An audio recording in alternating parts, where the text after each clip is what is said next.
not have his vote. Not very many people do. No. Hey, Senator Berger. I'm Jen Nichols. Nice to meet you. Hey, Michael. How are you? So y'all just pulled up a chair? Yes, ma'am. Oh, they had a water for us. I was so nervous I brought two. I don't like not having my water.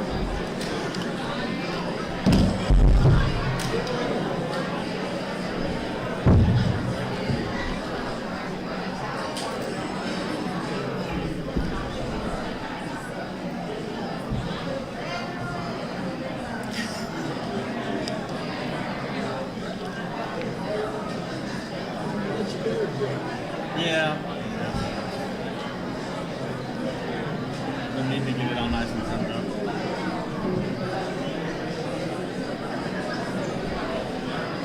Still well? Not well. Actually, trying to work around trying to do this and all that. Really? How's that work? It's not bad. The problem is they tell you not to talk about religion or politics to the people you're driving around. And I'm like, that's not like that. So the quiet vibes.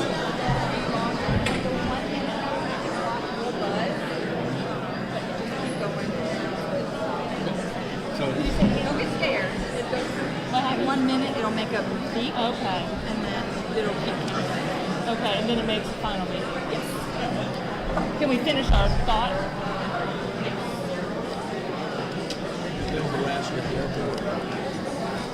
they have a little parking lot. I know most of the places I've been Yeah. actually have Yeah. places. They're gonna be right in front of those ladies. Never had occasional breaks. I think the airport gets cut or whatever. And they're down there. They work something out with them. Yeah. And they Mavis is down there. Oh, Mavis. the nice thing is you don't have a boss. You turn it off.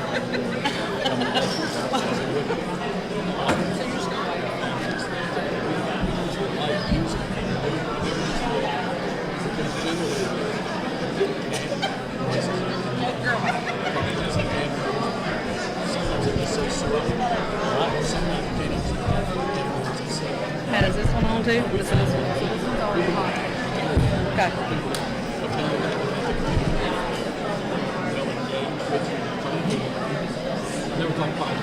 We can ask everybody to take a seat, please. Good evening.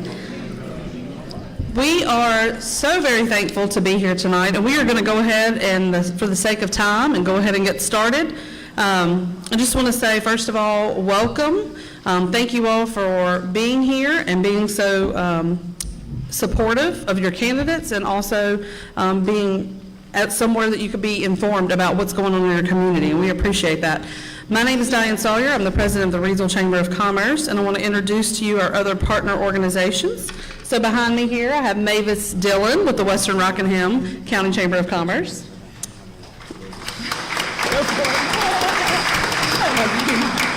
Angela Fowler, president of the Eden Chamber of Commerce. And Dawn Charaba, the executive director of the Rockingham County Education Foundation. Would like to thank you, send a huge thank you to RCC, their IT folks, all the team that put in. We do have several media spots across back here, but we have some seats down here too. I saw some folks looking for seats. So thank you to RCC for setting up all the IT and just being such a gracious host. We really appreciate that they do that for us. Also, if you were able to partake in the wonderful catering, Mavis also has another hat tonight. She is our caterer with Southern Spirits with her restaurant in Madison. And last but not least, I want to thank you to all of our candidates for coming and for being a part and for submitting your profile. And having said that, I'm going to turn it over to Dawn. So I know you all want us to get started, so I will be brief. But when we started planning this thing, we noticed that there were 45 candidates on the ballot. And at that point, we knew we had a challenge ahead of us. So we want everyone to receive recognition. We want everyone to be on stage. But we also have to be time conscious and not leave here at midnight. So our solution was to work with candidates to come up with a profile booklet. Each of you should have received one. If you did not, we have more copies out in the lobby. If you would like an electronic copy, they will all go out by the Chamber's listservs as well as our listservs tomorrow morning, so you will have that electronically and can look at it leisurely. I know it's a lot of reading for tonight. Thank you to Wright Printing for printing these for us. And I think one last announcement is we are streaming live on the Rockingham Community College Facebook page. We will share it through the Rockingham County Education Facebook page, and it will also show on Channel 2, which is the education channel, and we will let you know when that happens. So, thank you. Good evening. Good evening. We want to thank you so much for filling the seats this evening, and also a couple of thank yous for our moderator and our timekeeper, who are both returning. They graced us with their appearance back in April. We're very happy to have back with us Dan Hayes. Dan, if you would stand up and let everyone see you. Dan Hayes is the Director of Friend Development Alumni at Averett University. Heather Adams. Heather Adams is the Executive Director of the Rockingham County Partnership for Children. Thank you very much. Very good. Thank you all very much for coming. This is an exciting part of our political process. This is so important and definitive of being an American, and I'm sure that at some point during this evening, a candidate will say something that fills you with so much joy that you will feel the need to express that joy with clapping, cheering, and exaggerated jubilation. I know, however, also that as intelligent, thoughtful people, you will fight to contain that urge. We have a lot of people to talk to tonight, and we have a tight schedule, and I'm sure that you don't want to take away from any candidate's time. That all goes right out the window when we take an opportunity to introduce them and thank them, because anyone who is willing to serve our community deserves a round of applause. So our first group, I'll go ahead and introduce all of them, but each of them will have a chance to answer a couple questions and then to get have a 2-minute closing statement. So I'd like to introduce to you right now, running for the office of U.S. House of Representatives, Mark Walker, Ryan Watts, running for the North Carolina State Senate, Senator Phil Berger, and Jen Mangrum, and R. Michael Jordan. Round of applause.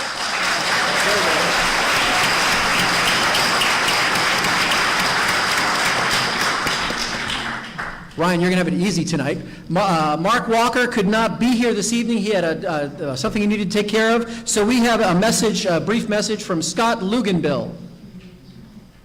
Good evening, folks. I bring Mark Walker's regrets. He also planned to be here when we run up to D.C. a bit early. This week's going to be a heavy legislative week. We hope to pass the first bit of disaster response funding, $1.6 billion for the state. So he's up working on that. So again, I'm here to bring his apologies, his regrets.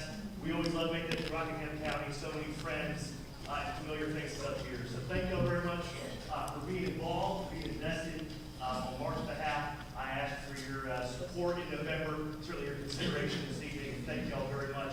Again, our apologies for not being able to present the Congress today.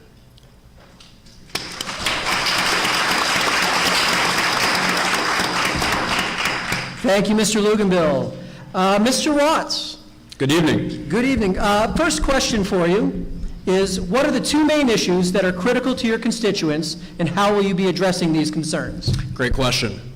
As many of you have heard, Washington continues to talk and do very little about health care. The only action that they seem to want to take is to take it away. That includes removing protections for those of you with pre-existing conditions. By definition, I have a pre-existing condition, and over half of this room and over half of this district does too. When Congress is talking about removing protections for pre-existing conditions, they mean that health insurance companies can overnight, just like that, take away your health insurance or jack up your premiums just because you may have something as simple as diabetes, or heaven forbid, you were to contract cancer, your health insurance company could desert you in the middle of the night. That is something that is wrong. We should be in favor of making sure that every single American has health care, because if you are not healthy, you cannot work. And that is one of my top priorities. The second most important priority to me, I'm at my halfway point. You're good, yeah. All right, is education. Now, the future of this country is dependent on how we raise our children. But we cannot raise our children when our schools are falling apart, when our teachers are underpaid, and when our curriculum is not taking into account just how vital technology changes are in society. Now, the biggest contributor to the achievement gap in schools today are students who do or do not have access to high-speed internet. And much of the 6th Congressional District does not have access to high-speed internet. So my first priority in Washington is to make sure that we create funding that provides high-speed internet for every community in America. Businesses don't come to places that don't have high-speed internet. School is undermined when we don't have high-speed internet, and that should be a top priority for us in Washington. I've got 3 seconds left, so I just want to say my name is Ryan Watson. I hope that we'll have your vote.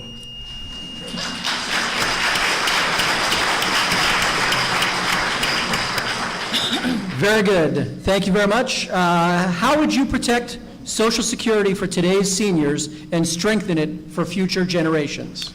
Well, one of the Congressman's stated priorities is to cut Social Security, Medicare, and Medicaid. Now, if you are sitting in this room right now, chances are you have been paying into these programs for the entirety of your life. They are not entitlements, they are benefits that you have paid for over the course of your career. Now, how is it fair that as the cost of living rises, Social Security benefits don't keep up with the cost of living? That's something that needs to be changed. We need to make sure that cost of living is accounted for in a yearly increase to Social Security. Now, there is some fear-mongering out there that Social Security is doomed, when in reality, the program currently runs a surplus. That surplus needs to be continued, and we need to look at ways to continue to keep that program solvent. But did you know that people who make more than $128,000 a year don't have to pay 1 more cent for every dollar above that income level? They don't have to pay any more into that program. I am in favor for removing the cap on Social Security and Medicare contributions, because the wealthy are doing just fine in this country, and they're doing even better since the tax reform package that gave 80% of benefits to the top 1% and 60% of benefits to the top 1/10 of 1%. It is time for the working and middle class to get the tax cuts that they need, and the wealthy to not get the tax cuts that they don't need. And let's make sure that we keep Social Security and Medicare in place for the benefits that you have paid into your entire life. I will close, since I have 15 seconds, by saying that the first question that didn't get answered or didn't get asked that always does get asked is, how old are you? And I am 28 years old, and I am the youngest congressional candidate in the United States of America. And it is time for new leadership in this country that understands the modern economy. I'm Ryan Watson. I need your vote this November.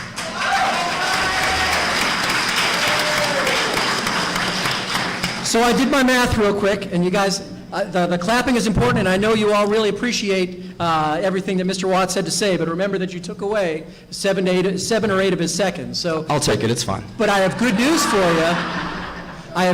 for you. You now get 2 minutes for a closing statement. Man, I just covered a whole lot of ground. But let me say this. If you stripped away the party affiliations between Mark and myself, you would still recognize 2 very different candidates. I just talked about my age. But my dad and my stepmom are Republicans. My mom is an unaffiliated voter, and my stepdad is a Democrat. So I've been reaching across the aisle my entire life. Now, what I think we need in Washington is someone who practices what they preach. What we don't have in the 6th Congressional District is someone who does that. Now, what do I mean by that? Well, Mark Walker is 13th out of 13 members of the North Carolina congressional delegation as far as legislation passed or advanced out of committee. That does not look like working for you. You may be a Republican, you may be an unaffiliated voter, or you may be a Democrat, but the fact of the matter is that I am running a campaign with absolutely no corporate contributions, because how can representation in Washington be concerned about your bottom line when they're concerned most about their campaign's bottom lines? That's not right. You know what else isn't right? Is polluting the environment for the future of our air and our water. When we remove regulations against companies like Duke Energy and a hurricane comes through like it just did, coal ash and hog waste ponds completely pollute our groundwater throughout the state. What's wrong is taking health care away from people. What's wrong is not investing in education. What's wrong is giving tax breaks to the wealthiest Americans when wealth is more consolidated today than it has ever been in American history. My name is Ryan Watts, and this election is not about red versus blue. It really isn't. It's not about partisanship. And I should know. I come from a family that is all about the division of politics. But I've brought them together. My dad says I'm the first Democrat he's ever supported. Now, maybe you're one of those people who's never supported a Democrat before, but again, this election isn't about red versus blue. It's about people, not the privileged few. And Washington is standing up for the privileged few today. I hope for your vote beginning October 17th. Thank you so much. Very good.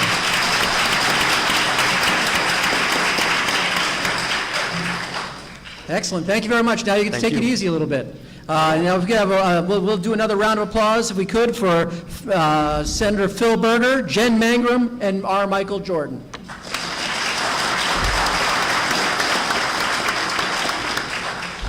We have 2 questions for each of you, and then you will each have an opportunity for a closing statement.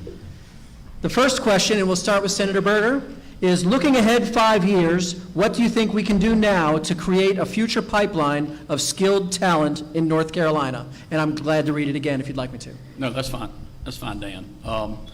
Well, looking ahead 5 years, what we can do is continue the reforms that have been taking place over the past 8 years. First of all, North Carolina is a state that is a growing state, and it's a growing state for a number of reasons, not the least of which has to do with our university system and our community college system. It's also a growing state because over the past 8 years, we've had balanced budgets as opposed to what we had in the previous administrations, where budgets were unbalanced. And in fact, in January of 2011, when Republicans took over the General Assembly for the first time, by the way, in over 100 years, the budget for the state of North Carolina was $2.5 billion in a hole. The state had frozen pay for teachers. The state had laid off teachers and also had cut education spending by a significant amount of money. So what we don't need to do is see a repeat of that effort that had taken place then. So what do we need to do? We need to continue with what we've seen over the past 8 years, which is major tax reform. Taxes in North Carolina in January of 2011 were the highest in the region. It was driving jobs out of the state, driving people out of the state, making the state less attractive. The regulatory climate in North Carolina was the worst in the region. Those regulations were causing businesses to move, causing businesses to not come to North Carolina. And as I said before, our education system was being frozen as far as pay is concerned, and our teachers were being frozen as far as pay is concerned. So I think what we need to do is to continue what's been taking place over the past 8 years, and in the next 5 years, you'll see great opportunity as we see at the present time.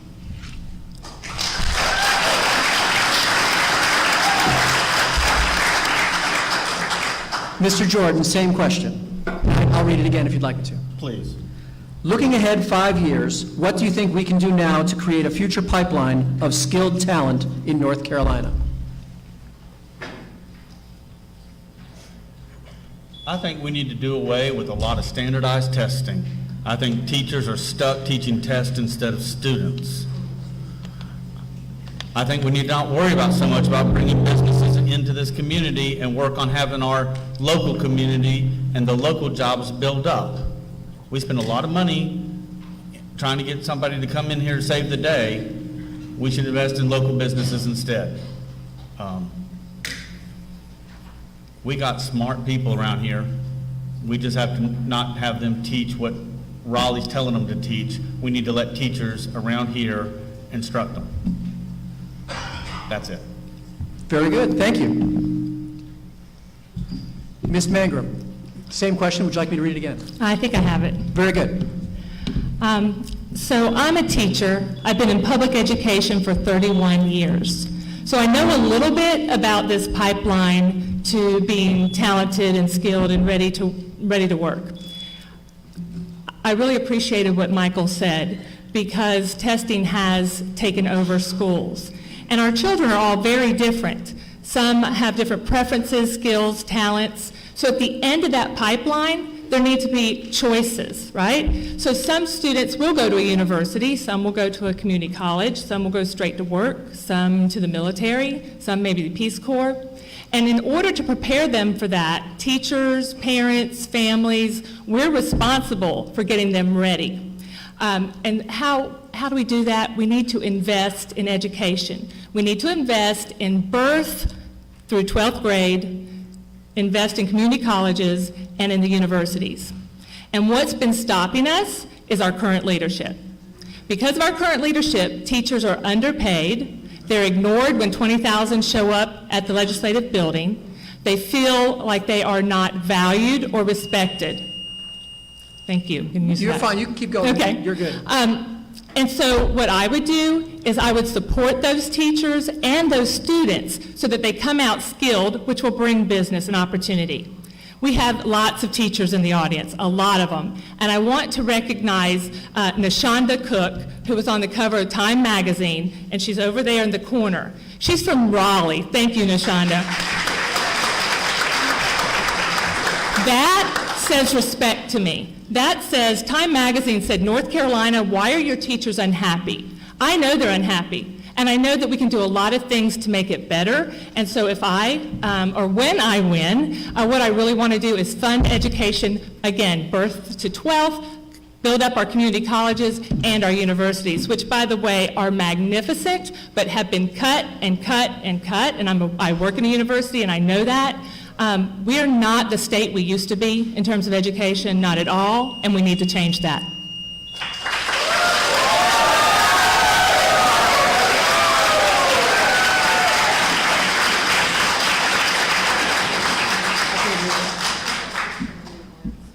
Oh, she's saying switch to the hand.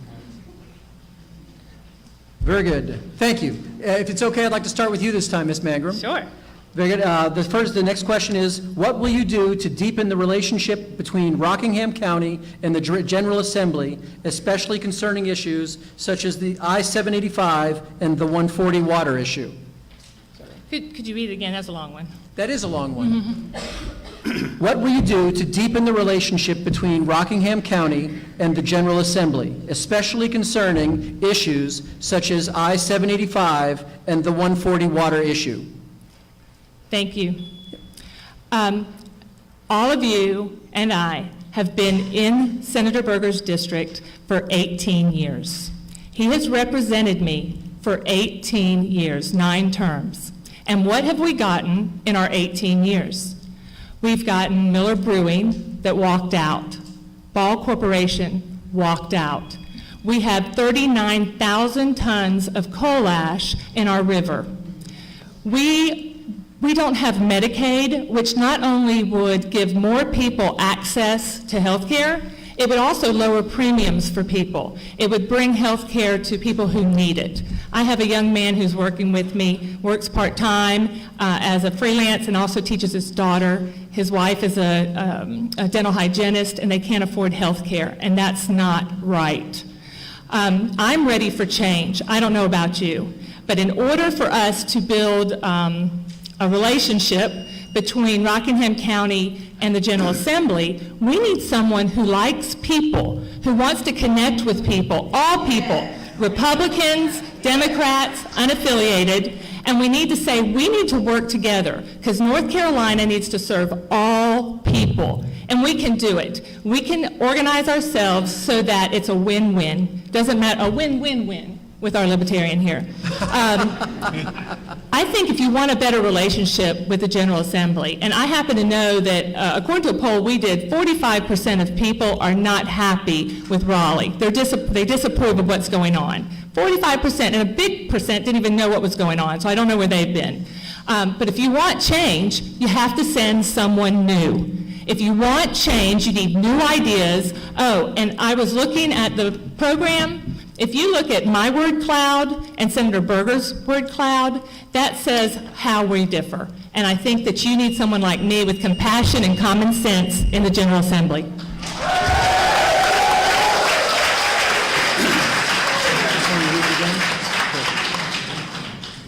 Mr. Jordan, we'll have you go next, and I'm going to go ahead and read it again. Okay. What will you do to deepen the relationship between Rockingham County and the General Assembly, especially concerning issues such as such issues as I-785 and the 140 water issue?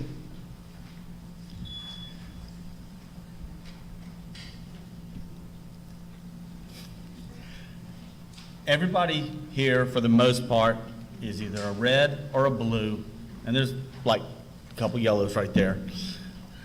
The fact is that as a libertarian, I am in the unique position to go to both sides, because a lot of times you get from the Democrats and the Republicans what they stand for and how much they dislike the other side. And as a third party, I don't have any grudges against anybody. And that's how I'd get able to work with both sides.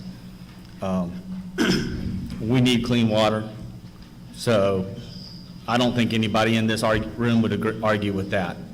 So, again, I have more time, but that was it.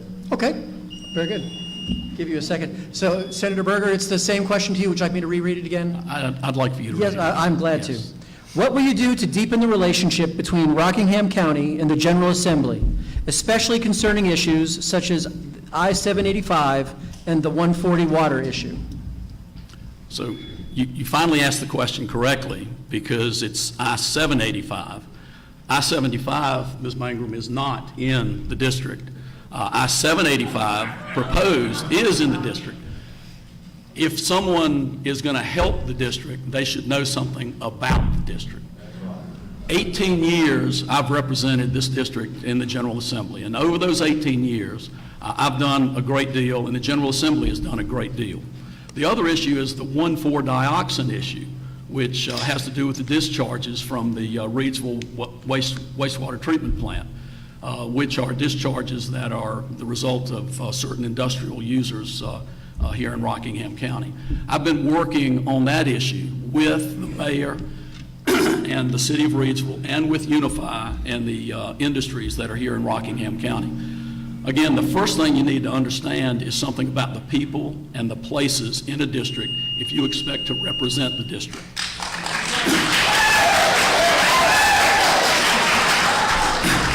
Now, the other thing that I would like to point out is there is a big issue about I-785, but there's also an issue about I-74 in the western part of Rockingham County.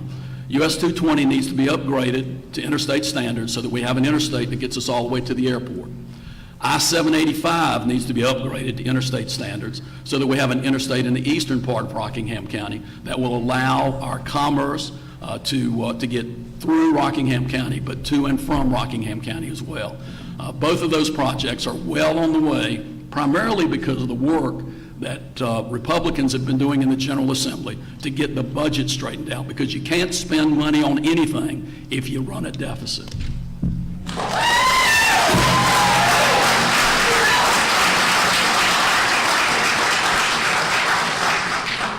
Each of you has 2 minutes for a closing statement. I'd like to start with Mr. Jordan, please. Well, I haven't used 2 minutes yet, so that's We'll why- appreciate that at 11 o'clock tonight. Well, yeah, but will y'all appreciate it enough to give me a vote? Someone once told me, if you're going to complain about something, try to do something about it. And sometimes I look at an issue and I say, well, that just doesn't seem nice, or that doesn't seem right, or there seems to be a lot of anger between the Republicans and the Democrats, and I just want a system that works. And I know the Republican faithful are going to show up and vote for Senator Berger, and the Democratic faithful are going to show up and vote for Dr. Mangrum. And there's a lot of people out there that don't feel like they belong in either one of those camps. And I was just trying to give them a voice. So I said, why not? And threw my hat in the ring. Oh my gosh, I got through a whole minute. But I want to thank y'all for letting me sit up here and at least talk to y'all. And I'm not a politician. I'm not a doctor. I'm not a lawyer. I'm not an Indian chief. You know, I'm just a regular guy that said, I'm tired of this. And no, I don't know everything about what's going on, but I'm trying to learn as fast as I can. Thank y'all.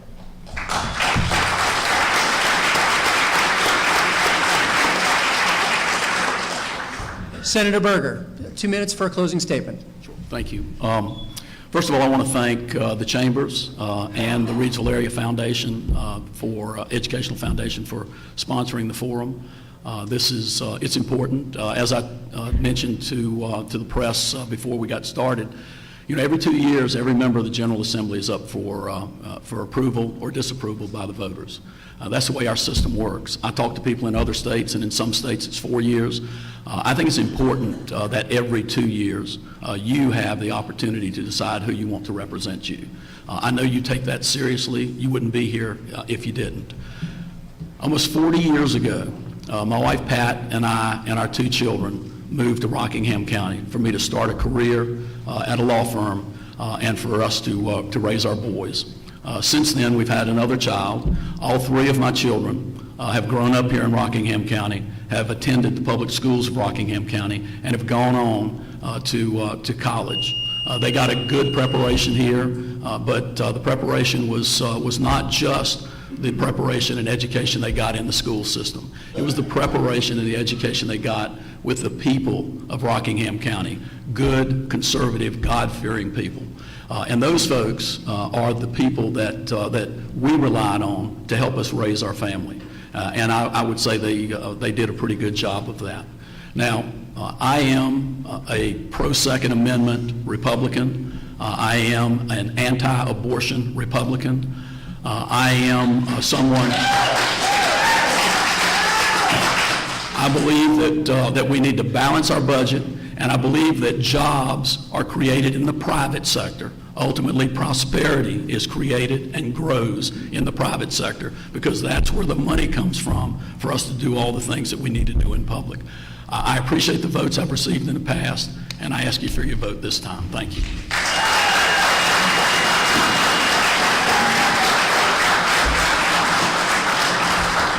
Ms. Mangrum, 2 minutes for a closing statement. Thank you. I am a native North Carolinian. I have lived in North Carolina my entire life, and I have lived in this district for the past 18 years. And so when he talks about Rockingham County, I love it. It's my home. I think I've made more connections in the last 8 months since I've been here than he's made his entire time. So I'm a native North Carolinian. My father was a Marine. I grew up at Jacksonville, North Carolina, that's recently undergone all the flooding. My father, after he fought in World War II, Korea, Vietnam twice. When he got out, he got his GED, he went to Coastal Carolina Community College, and then he went to UNCW and got an elementary education degree and taught 4th grade. Sergeant Robinson taught 4th grade. My mom was from England. She met my dad in Norway. She came here, took her art degree, and she got an elementary education degree as well, and she became a kindergarten teacher. My father chose to teach at a school that was high in poverty and on the other side of the tracks. And he showed me that you fight for your country, you fight for your state, you fight for your district, you do what's right for people because people matter. My mother in kindergarten had a child with cerebral palsy. His name was Buddy. And they didn't want him in the school because of all the extra things that he would need. My mom fought for Buddy because she believed that everybody deserved opportunity. Buddy became a pediatrician. So Buddy needed that opportunity, and he blossomed.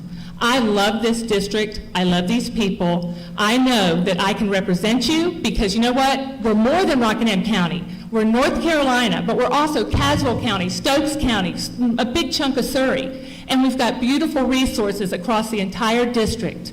I want to help you use those natural resources and those cultural arts and that history to bring in new small business, to bring in new opportunities, and everybody here deserves that. Thank you.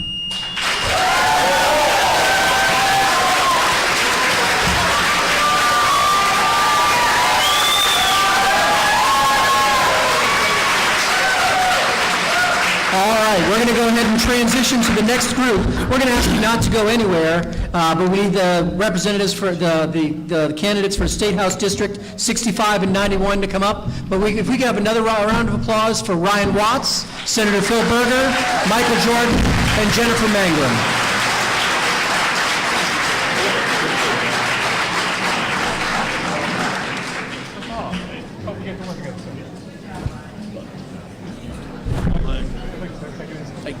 How are you? Yeah. I'll send you another one.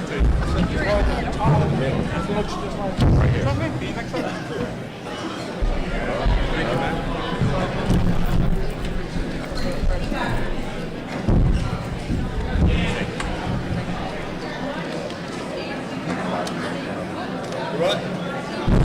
No, I'm fine. No. Yeah, okay. Yeah, but I believe it's in your what? Somewhere. I went to what? Oh. Yeah, we're good. Thank you, because I never would have gotten that straight. Thank you. I would have been lost all night. Well, you can do it for that, but I got that laptop. You wouldn't be the only one, Jerry. You lost. I hope I get it right. Find out in a minute. Yeah, we get used to it. Okay, brother. If I don't, I'll never remember. Two movies. Oh, wow. Oh, sure.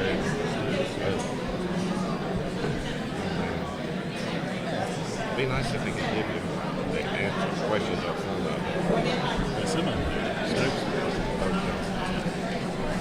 Yeah, nice.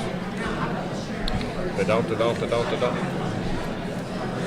They'll say if you don't answer, do what Jim Mangle. Very good. Go the other way.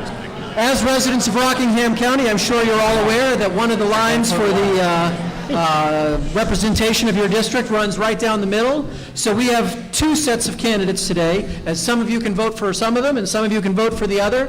But what we're going to do is we've got two questions for each of them and give them 2 minutes each for a chance to do a closing statement. But we're going to start with the House District 65 folks. So we'd like to introduce them first and give you a chance to give a welcome round of applause for them. And if I mispronounce your name, correct me, and I will hopefully never make that mistake again. So we'll start with, if we could all give a round of applause for Houston Barrow, Michael Lee, and Jerry Carter.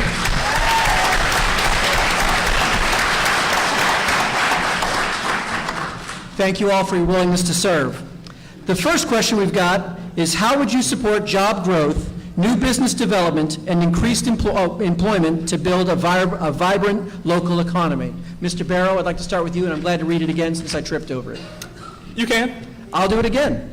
How would you support job growth, new business development, and increased employment to build a vibrant local economy? I'm glad you asked. Thank you. Rockingham County has a unique history. We've been built on the textile industry and we've been built on agriculture. With the downfall of tobacco and with the tariffs that are affecting a lot of farmers around here, North Carolina is in need of a new cash crop. I believe, after having a lot of conversations with Sheriff Sam Page, who's been on the Industrial Hemp Commission for the last year for the state of North Carolina, I believe that industrial hemp could be a godsend for the people of Rockingham County. Now, when I say industrial hemp, just so everybody knows, I'm not talking about pot, right? It's a different thing. Industrial hemp is used for textiles, it's used for building construction material, it can be used for clothing, and it's a thing that it's not just here in North Carolina. Senator Mitch McConnell for Kentucky, he's trying hard on the federal level to get this passed, and it could be a huge boom here in Rockingham County. I truly believe that if I can go to the state legislature and help get these laws changed, we could have products, once again, that are grown, manufactured, shipped right here in Rockingham County. We don't have to spend our time on spending tax dollars, sending out of state. The General Assembly last year, they passed $24.9 billion that they were setting aside to try to bring jobs in with Apple and Amazon. I don't want to focus on that. I don't want to send tax dollars out of Rockingham County that are going to bring jobs to Mecklenburg County and bring jobs to the Raleigh-Durham area. I want to focus on small business, and I want to focus on agriculture, and I want to build up Rockingham County and make it as great as I know it can be. Thank you very much. You do still have 30 seconds left. 30 seconds. Did I cover the question? That's up to you. That's not my choice. I think I hit it. All right, very good. Thank you. Great. Mr. Lee. Yes, sir. I'm glad someone brought that question up. I've been in contact with the economic development people in Rockingham County, and this is something we've discussed. Eden specifically, Danville has created a mega site, industrial site, which has brought a lot of business to the Danville area. Unfortunately, or well, fortunately for Eden, they're selling water and sewer services to that mega site, which has helped take some of the brunt from the closing of Miller. But what they really need is infrastructure, roadway infrastructure. 770 going from Eden north to Danville would be a great benefit. So as I said in the primary, we need to look at our infrastructure, as Mr. Berger did. Our highway system, our interstate system needs to be improved. Our U.S. highways to interstates would be helpful. We want to support job training in the community college sector, in the universities, and in the high schools. As I said in the primary, I was a high school technology teacher, and I think it's important that not all the students are going to go to college, so we need to start in high school and give them some on-the-job training. So that's about where I'm at. Let's stick with the training at the community college, the university, and the high school levels. Let's increase our infrastructure in the county, specifically for Rockingham County, and do all we can to support the large industries in the county that are currently here. Thank you. Very good. Thank you. Mr. Carter, would you like me to read the question again? No, I'm fine, sir. Very good. Go right ahead. Yes, I think jobs are very important for our county and for our state also. You know, no one can bring jobs here, but we can create a friendly environment here in Rockingham County in the state of North Carolina to where that we can bring some good jobs here by creating that environment. And that's in keeping our taxes low, because having lower taxes will give an incentive for these companies to come here so that our people can work and pay more taxes and we can get more revenue. Also bring less regulations to our county, to our state, and free up these corporations and small businesses especially so that they will be able to, not have to pay so much and be able to pay their employees even more, and also some skilled labor. You know, thank goodness for Rockingham County passing a 0.25% tax that's going to our community college to be able to help our children and to give them some skilled labor, because we've got the labor force, but the skilled labor is what we really need in this county. And and when I went to school, we had shop classes, we had mechanical classes and things like that. And by getting these school to be able to teach these kids, we'll give them some high-paying jobs, because plumbers make about $45 an hour, and that's pretty good money if you ask me. And I tell you, if we can do this and also keep a high standard in our education so that our children can be the best educated that there is, and to help small businesses especially, because small businesses are the backbone of this country, and especially the backbone of Rockingham County. You know, we all can't get the large corporations, but these small businesses, they pay taxes too. They employ people also. Our church, we think it's 32 employees that we have at our church. It's within our daycare and our Christian school and our radio station that our church owns. And so I know what it is to have to meet a payroll too and pay those taxes. But listen, we can do it because this is a great county. This is Rockingham County. This is my county. This is our county, and we can do that.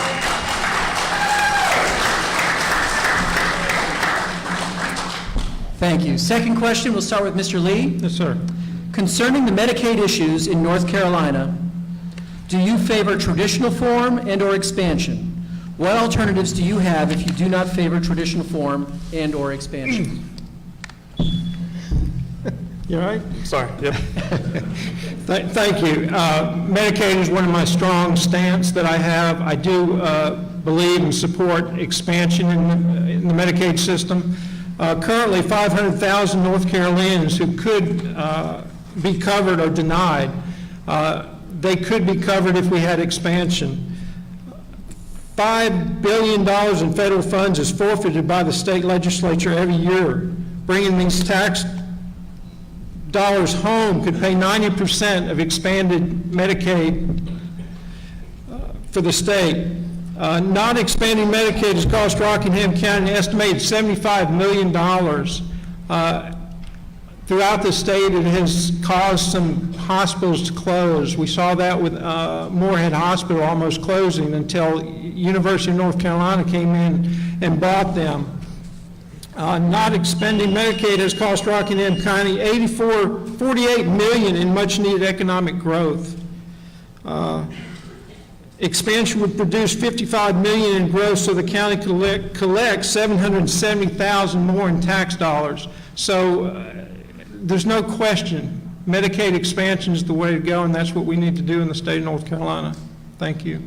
Very good, thank you. Mr. Barrow, would you like me to read you the question? Yes, please, and Houston is fine. Very good. Concerning the Medicaid issues in North Carolina, do you favor traditional form and/or expansion? What alternatives do you have if you do not favor traditional form and/or expansion?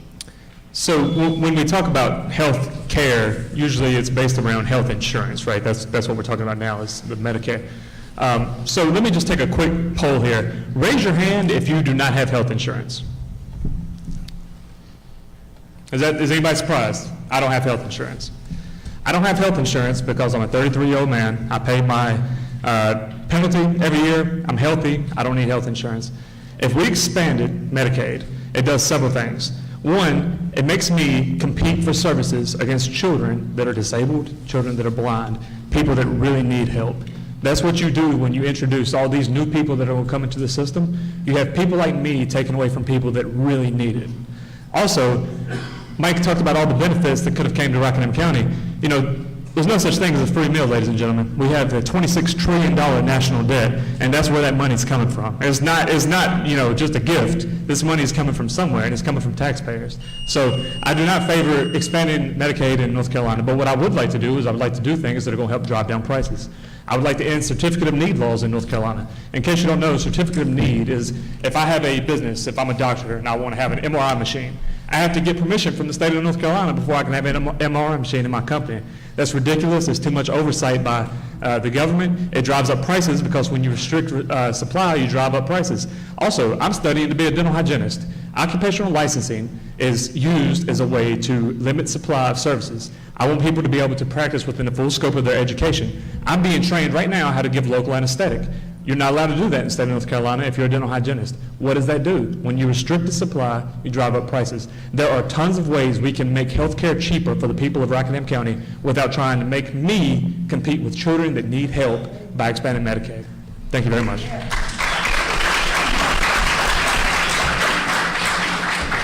Mr. Carter, would you like me to read you the question? No, sir, I'm fine. Very good. I think we ought to keep the standard Medicare, because here's one thing about it. I mean, you know, everything has to be paid for, and somebody has to pay for it. And we can't keep taxing people as much as we can. One thing that I think is truly needed is to open up these borders, open up our state lines to where just like car insurance. Now, car insurance stays lower simply because we're able to buy across state lines. And if we could do that with our health insurance, then it would bring the price down on that. Now, I lost my insurance with Obamacare when it kicked in. I went from paying $200-some a month to $1,200 a month under Obamacare.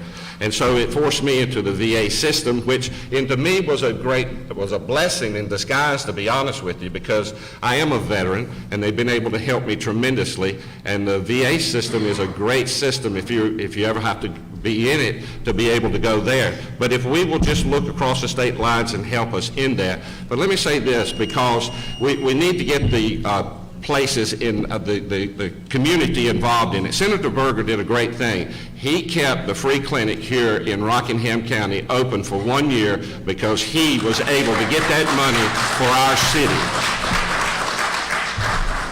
Thank you. Good? Yes, sir. All right.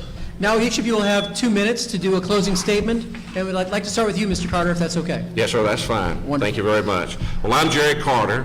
I am running for the North Carolina House of Representatives, the 65th District. I am the pastor of Reedsville Baptist Church. I've been the pastor there for 30 years, and I've been married to my lovely wife, Brenda Carter, sitting over here. Met her when she was 16 years old. We've been married 42 years, and I am very proud of that. Amen. But I understand what it means to have to make the payroll every week, as I said, because we got employees at our church, and we have to meet that payroll. We have to pay Social Security tax in doing that. So I understand that. I understand what it is to have to work for a living because, you know, I worked in environmental air systems. I was a welder, so I understand what it means to get out every day and have to work for a living. I'm a veteran. I'm going to support the veterans in our area. And also, here's a wonderful thing that most people don't even know yet.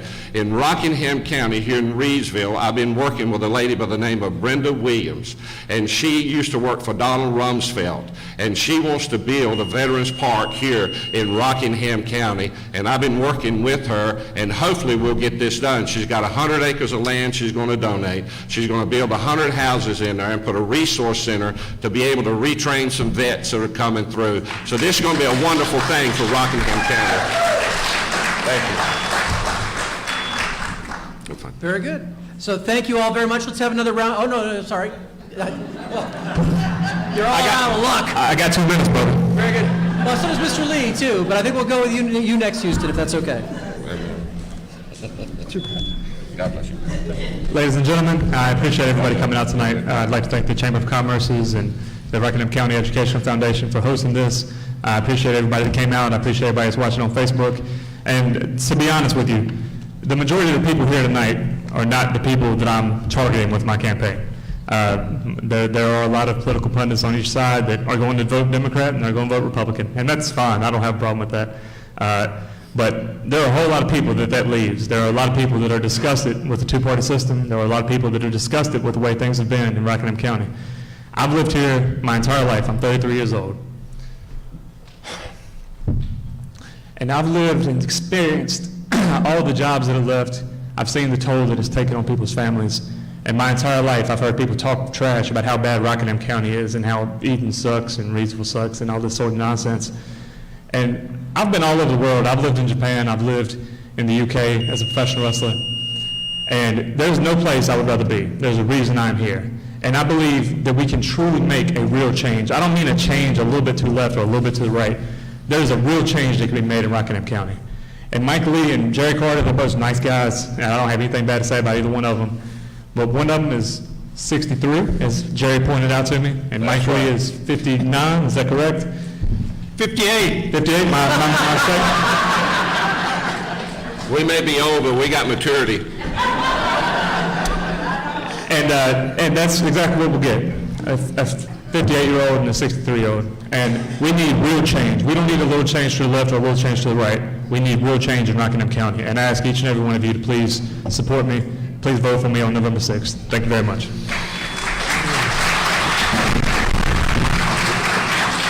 Mr. Lee, 2 minutes. And I didn't forget you this time. Thank you.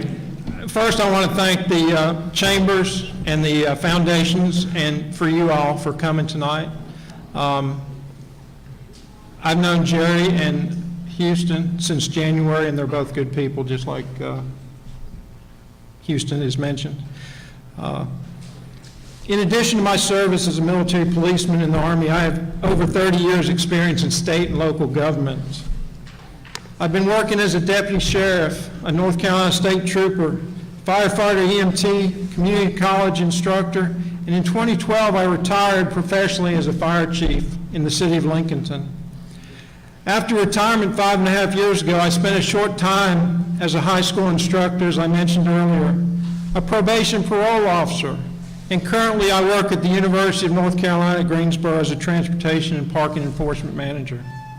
I volunteered as a fire chief, a rescue squad assistant chief, board member for Habitat for Humanity, board of academic advisors at Gaston College.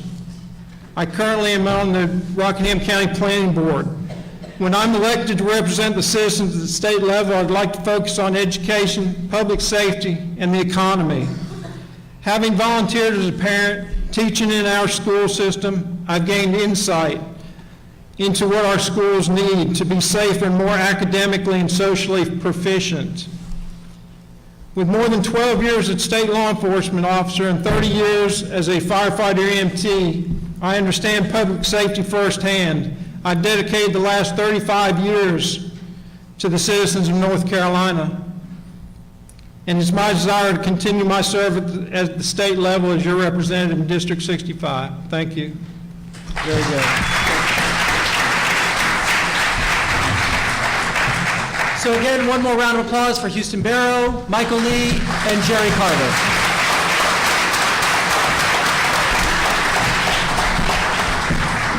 Now, you guys get to be patient while we head over to the District 91 folks.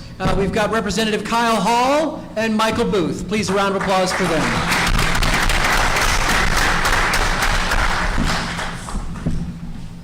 Representative Hall, we'd like to start with you. The first question is, how would you support job growth, new business development, and increased employment to build a vibrant local economy? Well, thank you for the question. One way that we need to increase jobs is through our tax code. North Carolina has done a tremendous job in tax reform. We're recognized across the nation for our tax reform package that we passed 4 years ago. Our tax code, our taxes back just 6 years ago, we were at the bottom across the nation. We were at the bottom as far as tax relief for our families and our small businesses. And over the past couple of years, we have jumped up into the top 10. We were the highest tax burden state in the Southeast, and now we are attracting jobs and businesses because of our tax code. So we need to continue to keep our taxes low that we can continue to attract new businesses to come to North Carolina. Another avenue is through our schools. I'm the son of 2 retired public school teachers, and I understand the hard work that they do. And they are the ones that are putting their lives out there to try to improve our communities by improving our future. And so we need to make sure that we have good schools for our children to go to. And we're sitting in a great product right here in Rockingham Community College. They are turning out tons of new people for our workforce. They are recognized as one of the best community colleges in the state of North Carolina. And we need to continue to make sure that we have the job development tools here for Dr. Kinlaw and his staff here at Rockingham Community College. And lastly, we need to make sure that our university system is taken care of, that they have the resources that they need as far as research is concerned, so that we can continue to attract businesses from all across the country to come to North Carolina, because we already have the people, we have the geography, we have the climate, and now we just got to make sure that we sell ourselves, and that's the way that we need to do that. Very good, thank you. Mr. Booth, I'm glad to read the question again. Yeah, that'd be fine. That'd be great. I'll do it. How would you support job growth, new business development, and increased employment to build a vibrant local economy? Well, I've heard a few guys already talking about some of the points I've already put out a long time ago, and they're Republican and Democrats. But I really believe that we need to foster and grow these small businesses. People are not going to come to the area with big corporations unless we are ready, just like a lot of you guys said. That is by putting vocational programs back into high school. Stokes County has hardly, I think they may have one small agriculture class. That's it. And it's going downhill with the vocational classes. If we bring vocational classes back and we get students certified to have a job when they get out of school, they will be more successful and better off. And I do believe that is a starting point and the key point to getting rid of the opioid epidemic, the laziness altogether with the young crowd. And I think that's exactly where it starts. We also need to help fund public education. Now, you talked about your parents are educators. My wife is actually a school teacher. My mom was an assistant school teacher. My sister's a school teacher. But when they retired, long time ago, the benefits were so much better than they are now. Every day the teachers come to me that I talk to, my wife's friends and that sort of thing, and they say, oh, we're really worried.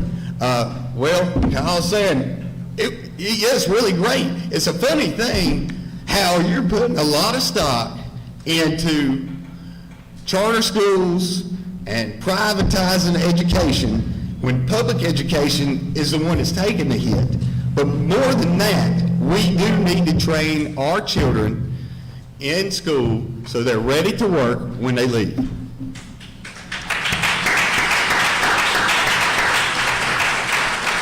Very good, thank you. We'll go to start with you for the second question, Mr. Booth. Be fine. Concerning the Medicaid issues in North Carolina, do you favor traditional form and/or expansion? What alternatives do you have if you do not favor traditional form and/or expansion? Well, I'll tell you what, Medicaid and Medicare are great programs, but the biggest thing with the state budget is as our population grows, our taxes grow, and that leaves, and they're still wanting to have a cap on that. So the extra money that we do have, we need to put it back into a system to help everyone. Now, I disagree with a lot of things that everybody's saying about health insurance. I think they both got it wrong. I think if we can separate health care from health insurance, be a great thing. Back in the 80s, you could go get a health care plan if you desperately needed it. If you wanted, and me growing up without health care, I could go to my private doctor, I could get a prescription, and I could be on my way. I didn't have to worry about, so we need to try to separate the two and keep the lobbyists out of it and keep the big corporations out of it, and let's get back to what was good and what is good and what is healthy. But the most important thing is we do need to take care of the elderly. They have sacrificed, they have worked hard their whole life. It's only our duty to serve them as well. So. Very good, thank you. Representative Hall? Would you like me to read it again? Or? No, I'm good. Okay, Thank you. Thank you for the question. 6 years ago, our Medicaid system was completely broken. And this was when we were deciding, or the General Assembly at the time was deciding to expand Medicaid. But the problem with North Carolina was it was such a mismanaged system that it was in a $2 billion budget shortfall because of mismanagement. We had a huge bureaucracy. And I don't believe that tax dollars should expand a broken system. And so the General Assembly made a good decision at the time to not expand Medicaid, and we are reaping the benefits. Our state budget each year is about $21–22 billion. Of that, 60% goes to public education, K-12, the community college system, and the university system, and 20% goes to Medicaid. Now that leaves you with 20% for roads, that leaves you 20% for our police officers or state highway patrolmen, that leaves you 20% for clean water. So Medicaid, throwing more money on top of an already broken system is not the answer. What we have done in North Carolina is reform Medicaid by not expanding it, but we have reformed it by doing managed care, so it's a flat fee service, and offering more options for Medicaid recipients. And so I think that we need to continue down that road of offering Medicaid that way in a smart and sensible fashion. Thank you.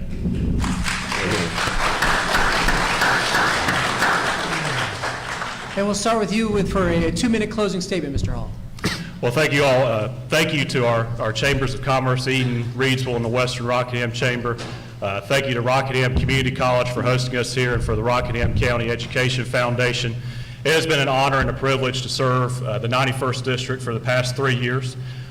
This redistricting has changed the 91st District, and only the Western Rockingham Precinct is now in the 91st District, along with Stokes and Surrey counties. See, I'm used to saying Rockingham County all the time. I apologize. So Stokes, Surrey, and Rockingham counties.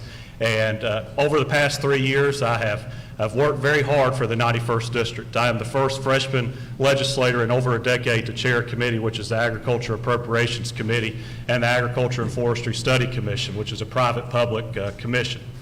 I am the son of two retired public school educators in Stokes County.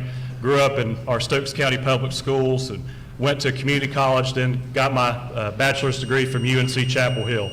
I've worked for numerous causes, but more recently I'm a realtor in Stokes County for our family's real estate firm.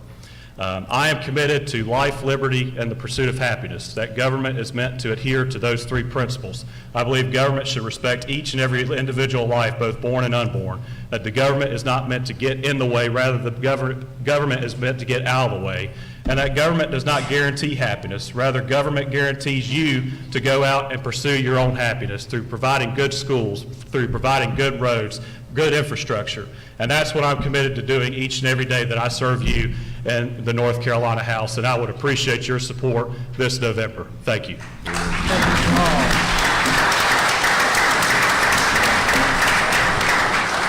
Mr. Booth, 2 minutes for a closing statement. Yes, sir. Well, I'll tell you more about me. I am from Danbury, North Carolina. I was like a lot of kids that we grew up in the rural, and at 9 years old, our father put us in the tobacco field to work, you know, and that's just how it was. My dad also had a general store, and as time went on, I started to get more and more involved in work at the store. I owned my own canoeing business. I owned a hardware store, a produce store. I am well acclimated with hard work. For the last 17 years, I have became a land surveyor and a civil engineer. I have worked my tail off from day one by standing on a milk crate, running up people on the cash registers. But right now, I have a 2.5-year-old daughter, and I'm married to a teacher, of all things. My sister's a teacher as well, and I believe we can do better. I believe everything that just came out of this man's mouth is a bunch of crap. He's going to tell you exactly what you want to hear. And this is why. Because he's shooting for another spot already. He was appointed this position, and I just kind of wonder, how much money did your parents put up for you to get appointed? It's in the state. It's all public knowledge. It's all public knowledge. Look, I come from a working class family. That's it. I work hard. I've made a lot of people a lot of money. I've worked with Republicans and Democrats. Everything he said, he has not done. So, I mean, you can check the facts and see, but I am here to work and go to work. I work 60 hours a week right now. Imagine if I take that work ethic to Raleigh and use common sense to get things done across the aisle, what could actually happen instead of somebody that's bought and paid for and being told what to do. Let's have Do I have a moment to respond to the character accusations? let me check with the. Glad we can sit with mine. Barry, listen. What's the truth?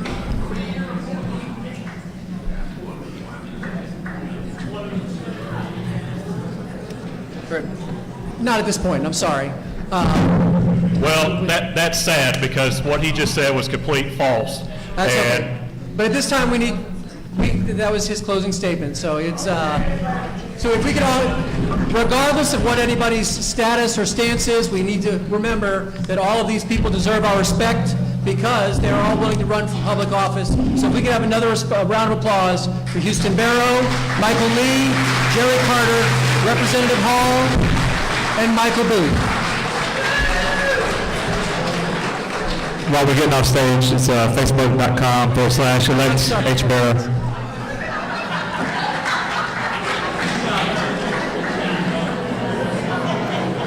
So don't go anywhere, folks, because we're just going to change the cards. And we've got the North Carolina District Court candidates and the Rockingham County Clerk of Superior Court candidates. At this time, if we could have everybody's attention, we're going to make this announcement one more time before we start escorting people out of the building. We do have extra security tonight in place. We will escort entire groups out. not afraid to do so. These people deserve respect, just as the people who are down here donating their time deserve respect for this forum. So we will not allow any more positive or negative outbursts, and I hope that everybody understands that at this point. All right, so if we could have the candidates for the North Carolina District Court, District 17A, Seat 3, and the Rockingham County Clerk of Superior Court.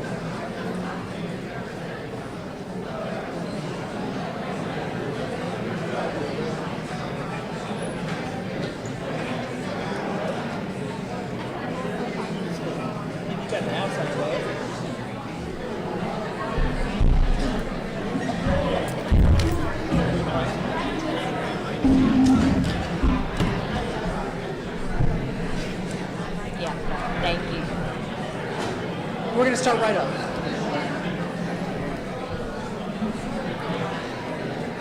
Correct. Yes.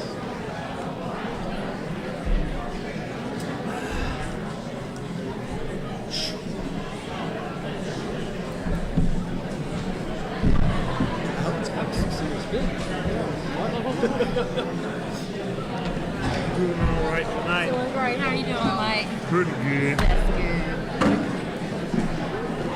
Excuse me. You okay? I'm fine. All right. So, ladies and gentlemen, thank you very much. Next, we have our candidates for the North Carolina District Court, District 17A, Seat 3. So if you could give a warm round of applause for Erica Brandon, Mike Gentry, and Dave Zeller. Very good. Each of you will have 2 questions, and then we'll have a time for a 2-minute closing statement. So we'll start with Mr. Branton. Mr. Branton, I'm going to do that again, am I? Miss Branson, Miss Brand, I can't even say your name. I'm going to apologize again. Miss Brandon, we're going to ask the first question to you. Yes, sir. How does your past experience qualify you for the role of district court judge? Great question. I have been a prosecutor here in Rockingham County for the last 9 years. That qualifies me because when I go to satisfy to look at a case, I have to look at that person. And what I mean by that person is I have to look at their criminal record. I have to look at the facts of the case in which the law enforcement brings me those facts, or if we had a civilian witness. I look at those things to determine what type of plea I'm going to offer. In other words, I don't look at a person's income. I don't look at their political affiliation, their race, their gender, their ethnicity, but I look at what that case is if the state has a good case, and then I present that to the court. And then as a judge, as what I do now, is structured sentencing. So basically, I have to look at it and then determine whether this person is salvageable or this person needs to go away. And that's what a judge has to do as well. But most importantly, I have to pray about it, and then I have to remember that I have to look at the law. The law is what structures everything, and I have to abide by the law. I have to abide by the Constitution. So I think my job as a prosecutor makes me a great candidate for this job and for a district court judge. As we know, prosecutors do make good judges, as we already have Chief Judge Tony Grogan was a prosecutor for many years, and also Judge Chris Freeman, who I had the pleasure of working with, has become a great judge. So we know that prosecutors do make great judges, and I think that because of my job, I'm a fit candidate for a district court judge. Thank you. Very good, thank you. And just to explain to the folks in the audience, there's that middle beep that happens in the middle. That's the beep that happens when they have 1 minute remaining, just so that you know what that sound is for. So, Mr. Gentry, how does your past experience qualify you for the role of district court judge? Well, I retired from being a district court judge in Caswell and Person County after a little over 16 years service. You can check with anybody you want to check about what a fair, honest, unbiased judge I was and how much I thought that our job entails looking after the children. The most important thing I believe that district court judges do.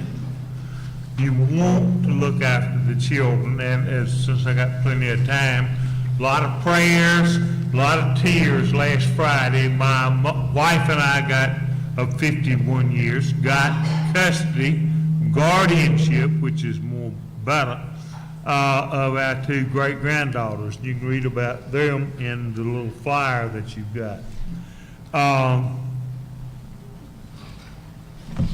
16 years experience, I think, covers it. And you still have another minute, but if you're done, you're done. That's fine. Well, thank you. Very good. I think I've explained it. Very good, thank you. Mr. Zeller, would you like me to read the question again? No, thank you, I remember. So my past experience, I've been practicing for over 5 years, for over 6 years, and over 5 years as a solo practitioner here in Reidsville. I have represented people in every kind of law, every area of law that a district court judge hears cases in. That's juvenile, that's criminal, that's family, including child custody and child support. And so I have experience in all areas of the law that a district court judge will hear. Not only that, but I spent 2 years as a Christian missionary in Brazil, and during that time I met lots of people and learned to connect with people and understand how people think. Besides that, I've worked, like I said, I've run my own practice for the past 5 years, and so I have small business experience, and I also worked in a corporation before going to law school. So I have experience and the ability to understand people coming from multiple backgrounds, both corporate and running small businesses. And so I'll be prepared to enter judgments, make judgments that will fit the people and their particular needs. In addition, I agree that I'll be needing to seek the Lord's inspiration in making judgments. Thank you. Very good, thank you. Second question, we'll start with Mr. Gentry. What is your judicial philosophy, and how will that impact your ability to serve in this role? Would you repeat that? Absolutely. What is your judicial philosophy, and how will that impact your ability to serve in this role?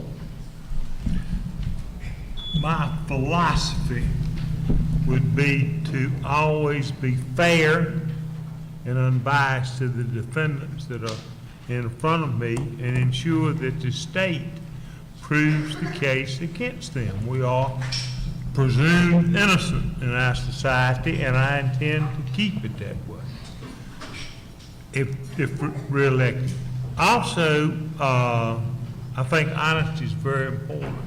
And I'm not talking about, in the 16 years that I served as district court judge, nobody ever offered me a bribe in any shape, form, or fashion. So when I say honesty, I'm talking about being honest in what you tell the litigants in front of you and give them the opportunity to tell you their side of it. I found over the 16-year period that people, it doesn't matter if you find for or against them, if they have an opportunity to tell their side of it in court, they are much more satisfied and they go away happier by having had that opportunity. So I make it a point to listen and to hear what people got to say, because there's at least 3 sides to every story, and I've heard most of them.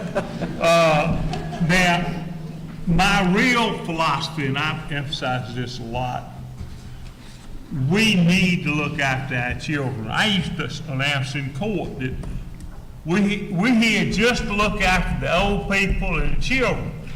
And that's what we're there for mainly, but original jurisdiction over almost everything that involves children is in district court. So you've got to watch that. And thank you so much. Thank you. So next, Ms. Brandon. What is your judicial philosophy, and how will that impact your ability to serve in this role? Yes, I've been running on the platform of being firm but fair for all people. And that's essentially what I've been doing as a prosecutor for the last 9 years here in Rockingham County. And what I mean by that is, again, looking at the person, seeing if this person is salvageable, seeing if this person needs to go away. Mr. Gentry keeps talking about being the voice of children. I've been doing that. I'm not only the voice for children, but I've been the voice for many victims in this County. In particular, I've been the voice for one child that was sexually assaulted. And by me being that voice and the jury speaking up and finding that defendant guilty, that individual is now in custody for 40 to 49 years. So that's been my stance the whole time, is to make sure that I'm firm but fair. In that instant, that person needed to go to jail. He needed to go away. And I needed to be that voice for that child. And many times I'm that voice for that elderly lady. Sometimes I'm the voice for that man that's been wrongly accused, whatever it is. Because remember, my job as a prosecutor is not just to always try to get that guilty, but it's also to look at that case I have and see if that person is actually innocent or that we don't have enough to charge. And in that case, we don't charge here at the district attorney's office, because that's what we're doing. We are trying to uphold justice. I love the word justice so much that my husband and I named our daughter Justice.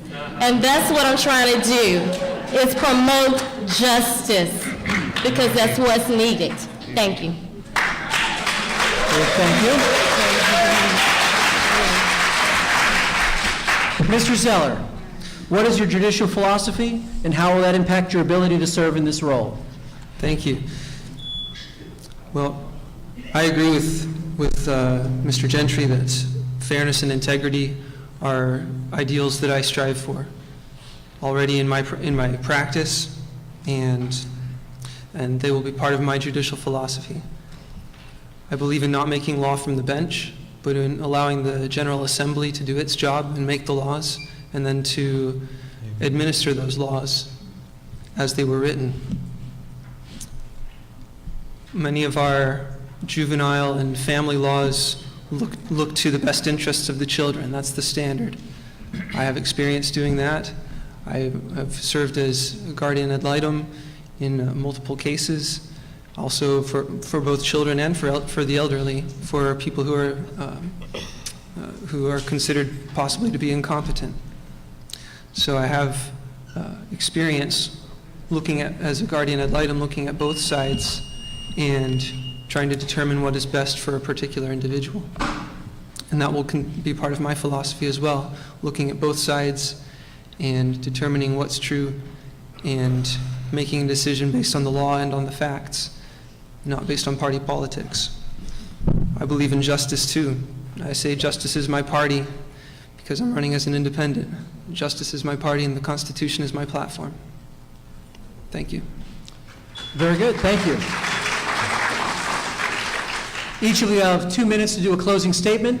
Mr. Zeller, could you go first? Yes, sir. Thank you. My name is Gabe Zeller, and I am asking for your vote. I have experience in every area of the law that a district court judge hears, from criminal to juvenile to family to personal injury to contract disputes.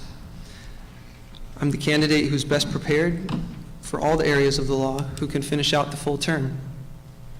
I'm fluent in Spanish. I can understand everything that goes on in the courtroom without an interpreter. I speak Portuguese too, but I haven't heard that language spoken in Rockingham County or Castle County Courthouse. I graduated from Rockingham County High School just down the street right here in Wentworth. I graduated third in my class. I live in Reedsville with my wife of 10 years and our 4 adorable children. My 3 oldest go to public school. My 4th child is not old enough yet to be in public school, but he goes to a church's play school here in Reedsville. I understand family matters. I'm prepared to make the hard decisions when it comes to child custody, when it comes to child support, when it comes to alimony and things of that nature. I'm committed to integrity and fairness, regardless of race, regardless of gender, economic background, who your lawyer is, whether you even have a lawyer, and what party you belong to. If you believe that party politics have no place in the courtroom, vote for me. I'm an independent candidate. Justice is my party, and the Constitution is my platform. Very good, thank you. Oh, were you done? I'm sorry. Thank you. Good. Mr. Gentry, could you give your 2-minute closing statement, please? Thank you, and I realize that everybody has all this material in their booklet, but they did say it was going to be televised, so I'm going to repeat myself. Good evening, everyone. My name is Mike Gentry, and I'm running for District Court Judge in Castle and Rockingham County. First of all, I would like to thank all the individuals who made this candidates forum possible, and I want to thank each and every one of you for attending to hear what we've got to say. That takes a lot of everybody's time and effort, and I appreciate it. There's some background information on me would include, I'm a native of Rockingham County, having attended Happy Home School and graduated from Ruffin. I served in the U.S. Army on active duty for over 3 years during the Vietnam conflict. I served in the North Carolina National Guard for about 4 years after that. I graduated from UNC Law School in 1976, probably before they were born, and immediately went into the private practice of law, practicing in Rockingham and Castle County. I was a duly elected district court judge in the year 2000 and served until 12/31/16 when I retired after more than 16 years on the bench. I believe the primary obligations of a district court judge include looking after the children and being fair and honest with everyone in court. If you want to see this information again, it's on the back table back there, and some of my cards there, and I'd appreciate your vote. Thank you so much. Thank you very much. Ms. Brandon, 2-minute closing statement, please. Thank you. You may ask, who is Erica Stanfield Brandon, and why should I cast my vote for her? Well, first, I am a child of God and a believer in our Lord and Savior Jesus Christ, and He guides me through my life's journey. I'm a dedicated wife and a mother to 2 beautiful children. I think so. I have a daughter, Justice, and a son named Jordan. I'm a native of Caswell County and a product of Caswell County Public School System. I have placed my right hand on the Bible 3 times and sworn to uphold the Constitution. I believe that Rockingham County has the finest law enforcement officers in the state of North Carolina. Through my work in the DA's office, I have formed great professional relationships with them, and I believe that is why I have the overwhelming support of law enforcement and first responders in Rockingham and Caswell counties. They have seen and can attest to my qualifications in the courtroom. Over the years, in conjunction with law enforcement, I have been able to gain some type of justice and semblance of closure for hundreds of victims in criminal cases, and for that, I am grateful and proud. When elected as district court judge, I will use the same principles in deciding cases that come before me as I use now as a prosecutor. And none of that includes your income, family status, political affiliation, race, ethnicity, or gender. First and most importantly, any decision I make involves prayer. Secondly, I will gain a full understanding of the facts and law as it applies to our Constitution. Lastly, I will render a decision that is fundamentally fair to all. The citizens of Rockingham and Caswell counties deserve a judge hearing these matters that not only have the legal experience, but also the judicial temperament to handle these cases. So I ask that you vote for Erica Stanfield Brandon for District Court Judge. Thank you.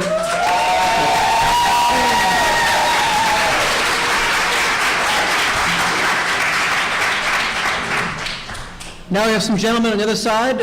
They're candidates for the Rockingham County Clerk of Court, and I think they've shown one of the prime jobs, qualities of that job, which is being patient for a couple minutes. So I thank you for that.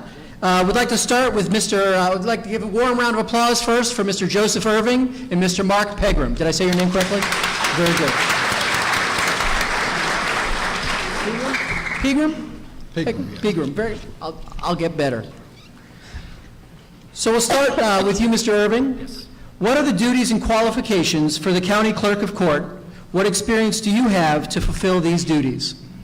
Obviously, the clerk of court is the ex officio judge of probate. That means he proves paper documents and all sorts of different paper items that come through this office.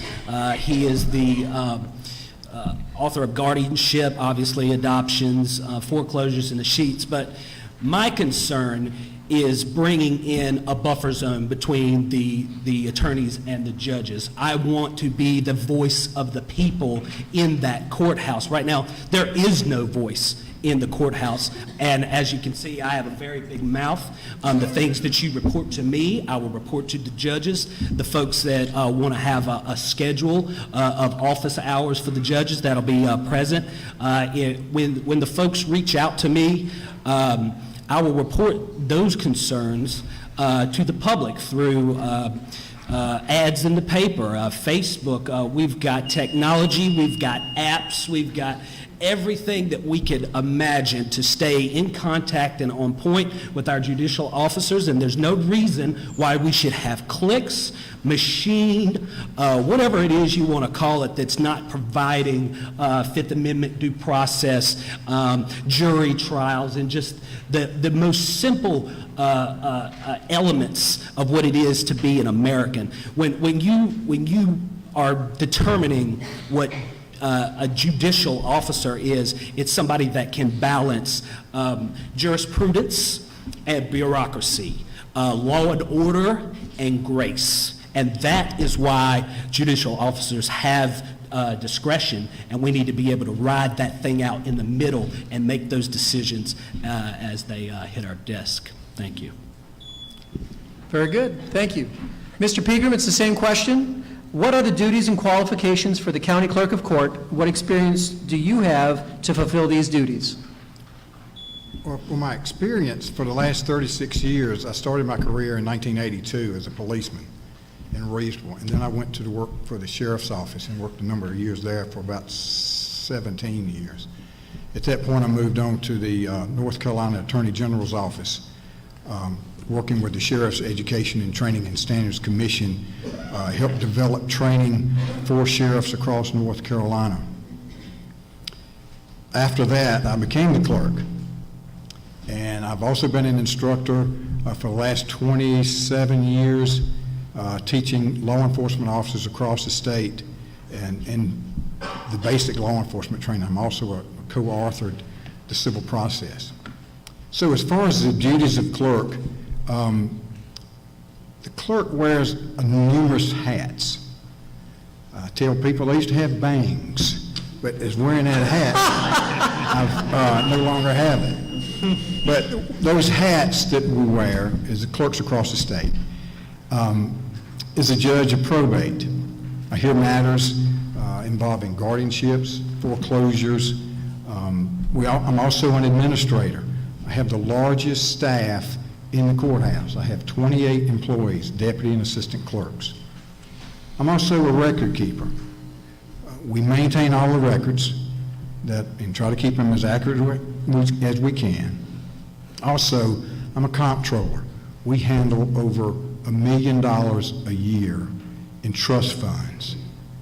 Those funds are for minor children that are involved in accidents, and it's the duty of the clerk to manage those funds until they turn 18 years of age.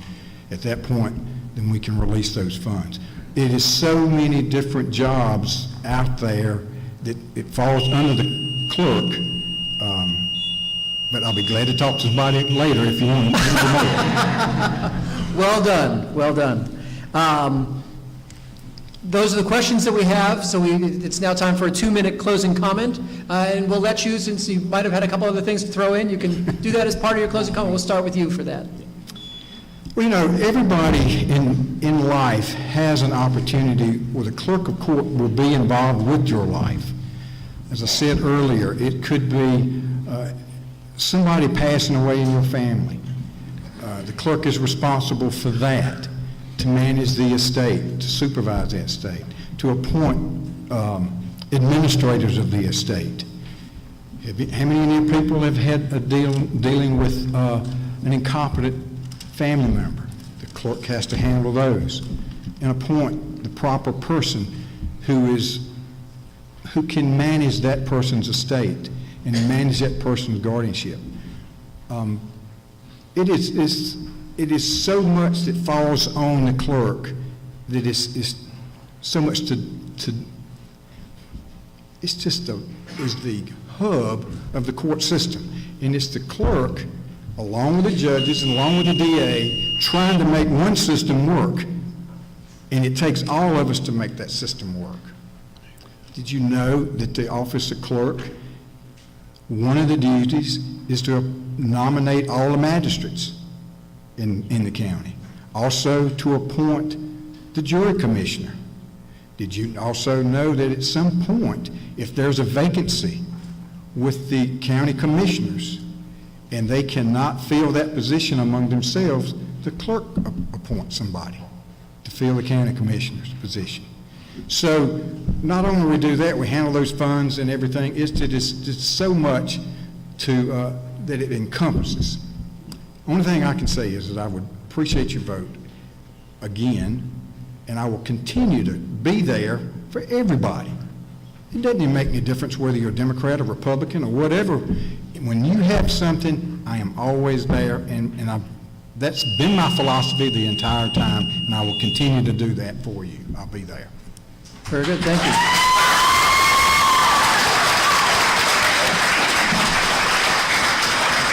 Mr. Irving. Mr. Irving, 2 minutes of closing comment. Yes, I run a nonprofit that helps young adults get through the court system. It's called Resilience Limited. I'd just like to read something from one of my clients that's went through. How you doing, Mr. Irving? I thank you for the help. Without you, my faith would be lost. Brother, I'm still here with no court date. The attorney lied when he stated, sit still until July and I will get you time served and serve probation. Mentally, I am weak. I don't know if I could hold my sanity in here. All of my misdemeanor charges I have the time for in both already. I was wondering if you could give me an NC law manual sent in through a bookstore. It has to be used because a new one is too expensive. This would put life back in me and restore the will to fight. So with that being said, now I'm basically and technically in here on a felony even for charges in Winston-Salem. I have time served. How your baby doing? Tell him his uncle says hello. I know he's getting big too. How's your family doing? I pray all is well. Brother, I pray that our Lord gives me the chance to get out and work for your company like we planned. I'm going to pray for all of you. Please pray for my family. I miss them so much. I will have 180 days from the day of my arrest and 120 days from the day of my indictment. I am still here. I don't think I will ever see my kids again. Brother, they have done a lot of damage to me in here. Not only has my spirit been broken, but I have lost all hope of seeing my family, and right now my faith hangs on a string. I will continue to pray for strength and more faith also. Let's just sign that, Mr. Goodman. Folks, the people have spoken. 3,200 signatures got me on this ballot, and I'm ready for change. I'm ready to get in there and work 50, 60 hours a week for you guys, off the clock, on the clock, and do whatever it is the people want to do. Not what the state requires, not what the state needs you to do, because we're not at that level. We need change in this courthouse. Thank you very much for keeping me in mind. Very good, thank you very much. Before we go to a 15-minute intermission, all of these folks deserve a round of applause, so we'll say thank you to Erica Brandon, Mike Gentry, Gabe Zeller, Joseph Irving, and Mark Pegram. So we'll turn you up to the podium, and you folks are now released. Again, ladies and gentlemen, my name is Mavis Dillon, and I'm the Executive Director for the Western Rockingham Chamber of Commerce. We will take a 10-minute, 15-minute intermission. They told me 10, now 15, 10. 15-minute intermission, and we hope you'll come back and join for the second half. Thank you. A little more experience with the guy that was yelling. I think I should have said something.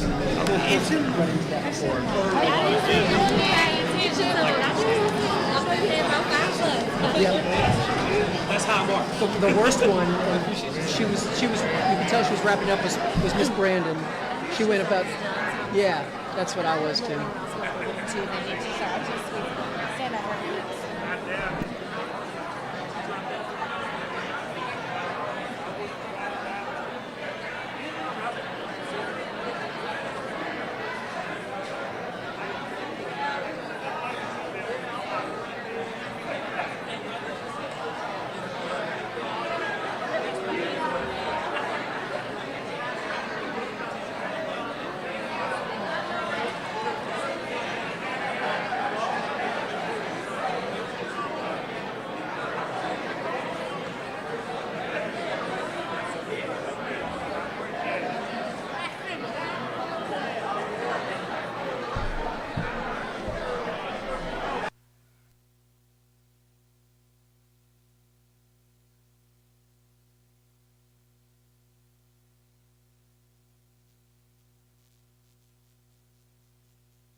can't move the sign.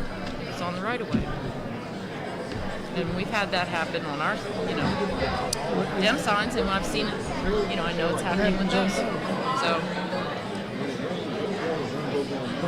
I know sometimes the mowers go through and they get some. Oh, yeah. And I hate that because it creates controversy where there shouldn't be.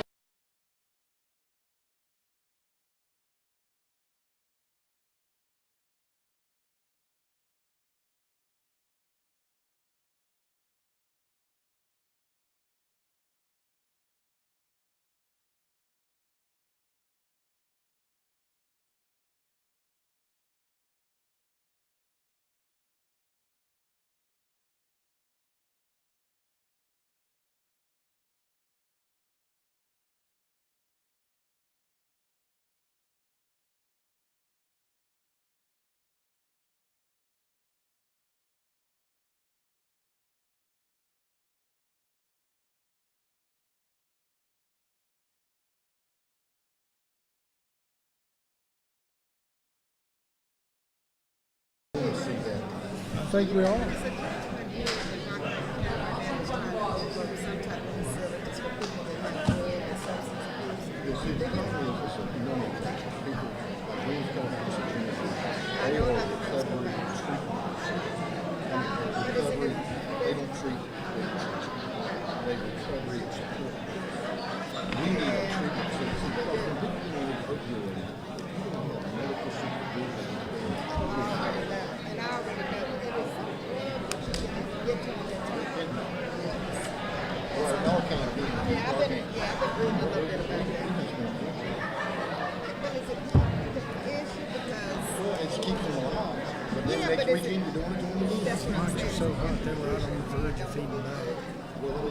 You didn't go to the Madison Festival. Did you? I didn't see you. No, I was there till about 12 o'clock. But yeah, I didn't see you either. I was there from 8 till 3. I almost passed out. I was upset. All right. I'd like to welcome everybody back from our intermission. Next to the Democrat. Between. Just a couple of quick announcements.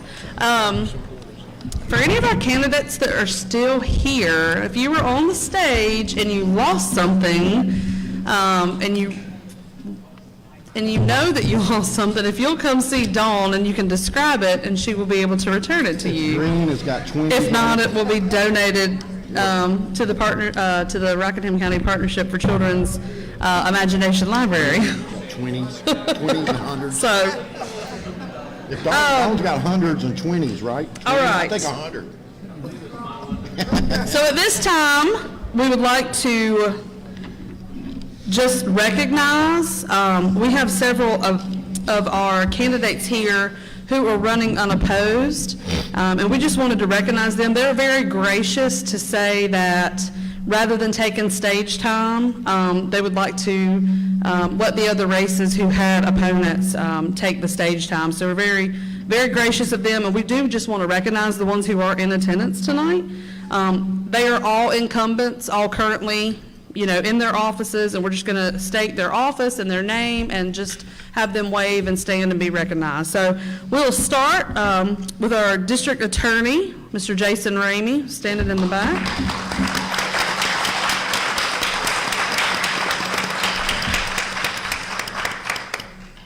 Next, we have our district court, so District 17A, Seat 1, Judge Chris Freeman.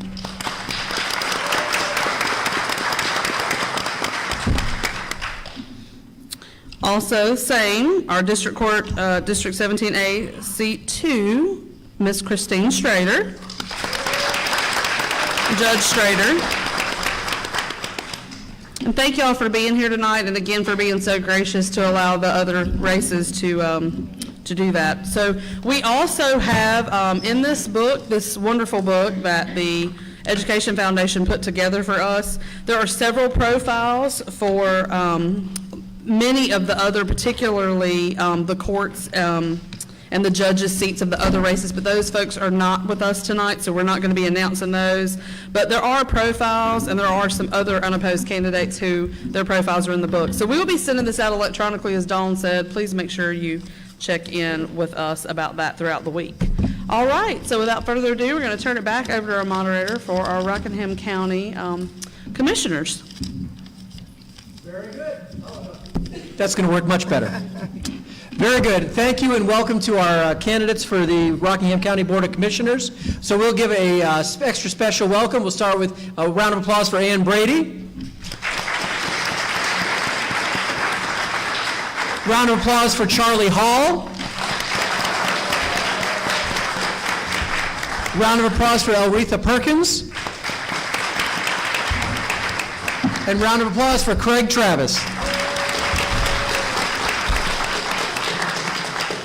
Thank you very much for your willingness to serve. We have 2 questions for each of you, and then you'll have 2 minutes for a closing comment. Or I guess in 2 minutes you can do several comments. That'll probably fit better. So the first question, we'll start on the left-hand side with Ann, or Miss Brady. What do you see as the most pressing needs for infrastructure or capital projects in the county? Thank you. And if you'd like, I'd be glad to read it again. Read it one more time. Sure. Do you mind starting off over your time again? What do you see as the most pressing needs for infrastructure or capital projects in the county?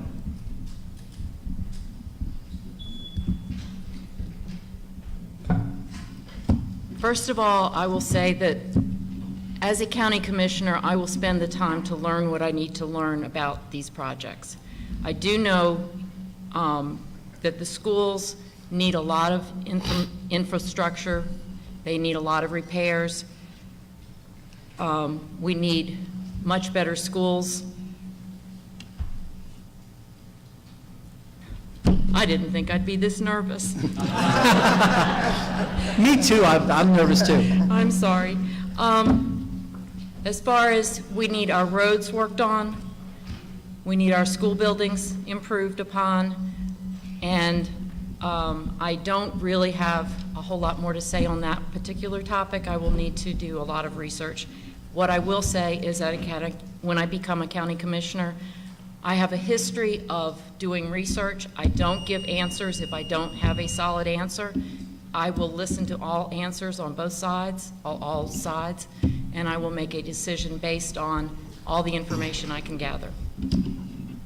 Thank you. Very good. Thank you. Thank you. Mr. Hall, same question. I'll read it again. What do you see as the most pressing needs for infrastructure or capital projects in the county?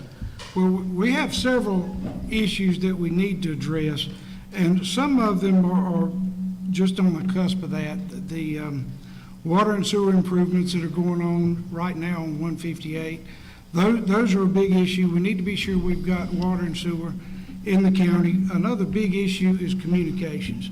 We've got to have high-speed communications throughout the county. If we're going to be a leader in economic development, which we think is so important, economic development really needs to be a priority for us in this community. Without that, we just won't see the growth. We won't be able to keep taxes low like we need to. So we've got to do that. And another thing that we have to do, I'll call it a capital project. We've got to go ahead and get our building inspection office updated. We can't go in there and pay with a credit card yet. Most municipalities, they let you swipe. They want digital copies of documents. We now are still on paper copies. We can't do credit cards. The girls don't have schedules. So we really need to get that department updated and more modernized. So that's a big issue for us in this community as well. So, the water, sewer, data, infrastructure, getting the county services with the codes department up to date. Those are 3 very important issues that I think really need to be addressed. Thank you. Thank you. If I could ask a favor of all of you, if you could pull the microphone to the distance close to you so that the base of the microphone is about where your hands sit. That'll help them to keep the feedback turned down a little bit. Ms. Perkins, same question. What do you see as the most pressing needs for infrastructure or capital projects in the county? Thank you. First of all, I think we need to look at some of the houses that we have here that need to be condemned. We have areas here, particular areas, and if you talk about the county, Spray, Leaksville, if you know that, if you're old enough to know Leaksville, Spray, and Draper, there are houses that we really need to get rid of, and that means that you've got to, and this is... Pull it a little closer. Pull it a little closer, yeah. Okay, so when you start talking about infrastructure, you start talking about building. Well, we could build, but we got to get rid of some of the old stuff that we already have here. I think sometimes we look at it as it's a landmark, and some things are landmarks. However, we need to get rid of some of the older houses that we do have here in the county. As far as highways, we do need to do something with Highway 135. I know most of us travel 135, but it's still sort of short and narrow. One time we had money available for that, but we didn't do anything with it, so therefore we need to look at our highways as well.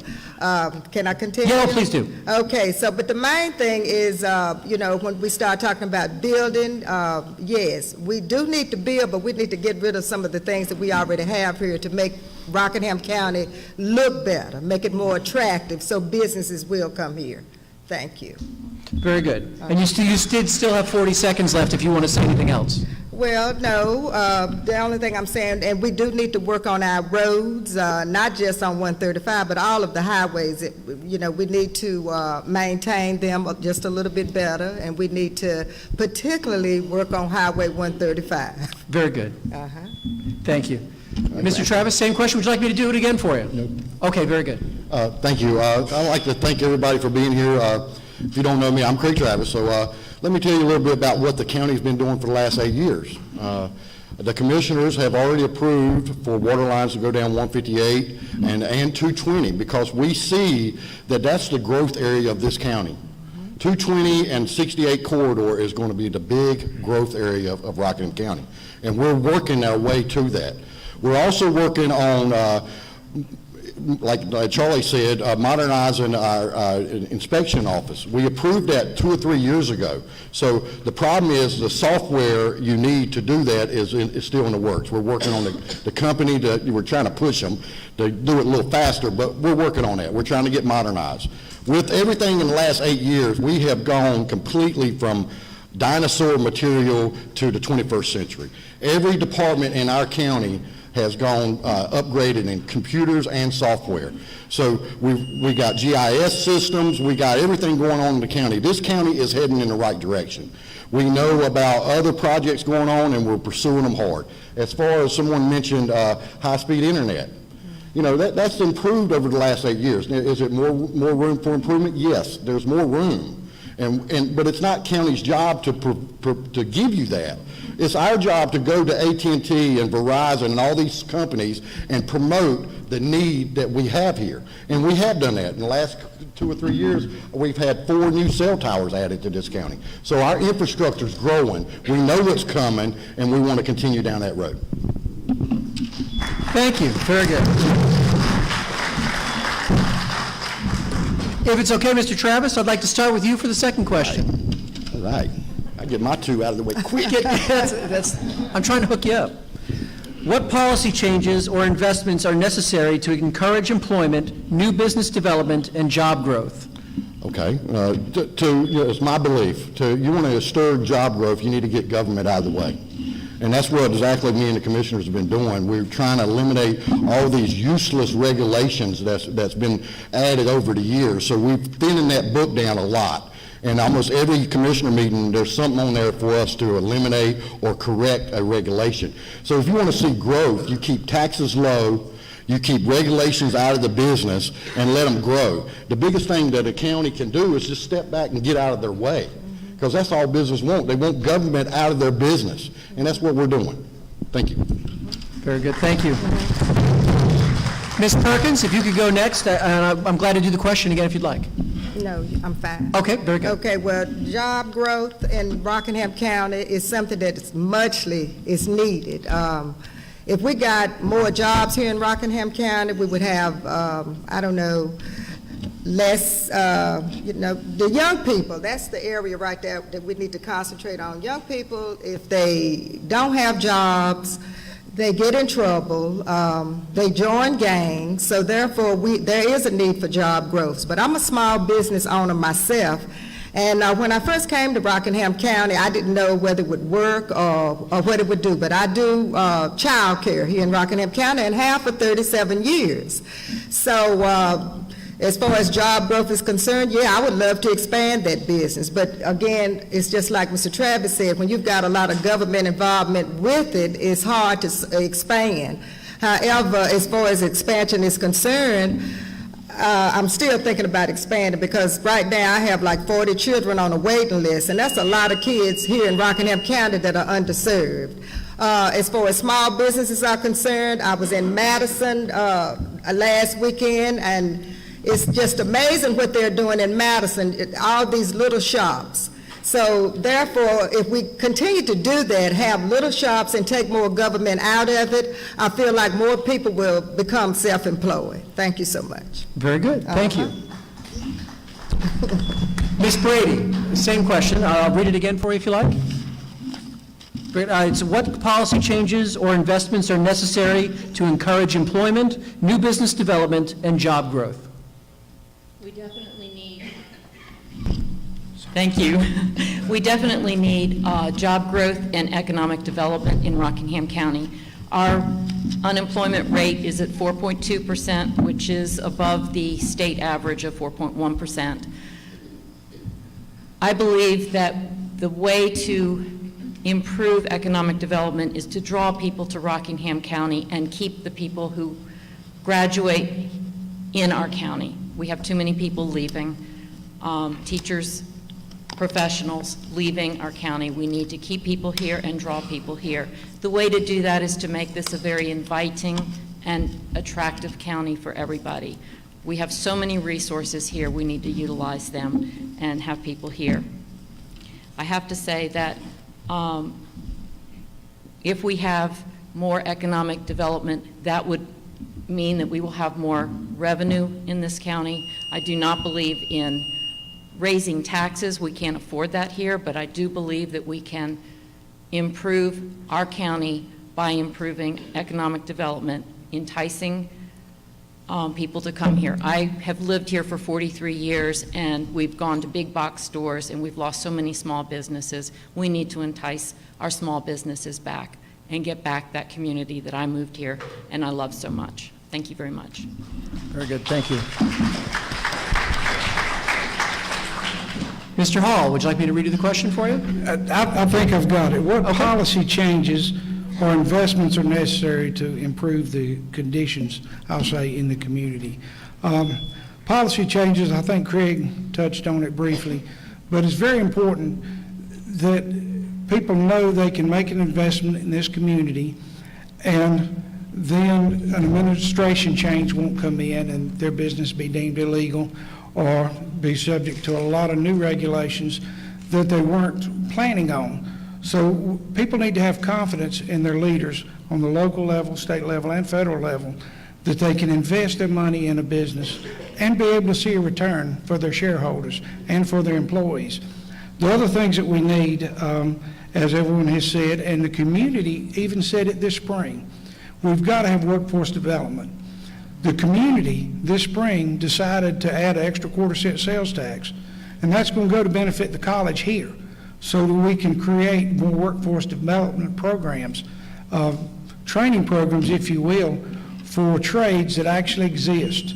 Construction workers, technology workers, actual trades, yes, people will get their hands dirty, but you can support a family on those type of things. And so we do need those workforce development programs, and the community has said that's important. And I agree, we need small business and we need some large business. Our economic development folks are doing a great job, but we're still suffering because of the fighting that was taking place years ago in that department. But we're just now beginning to see some changes there, and they're doing a great job, but we just need to continue to support our economic development folks in their efforts with the county and with the cities in this area. And communities are doing real well all around us.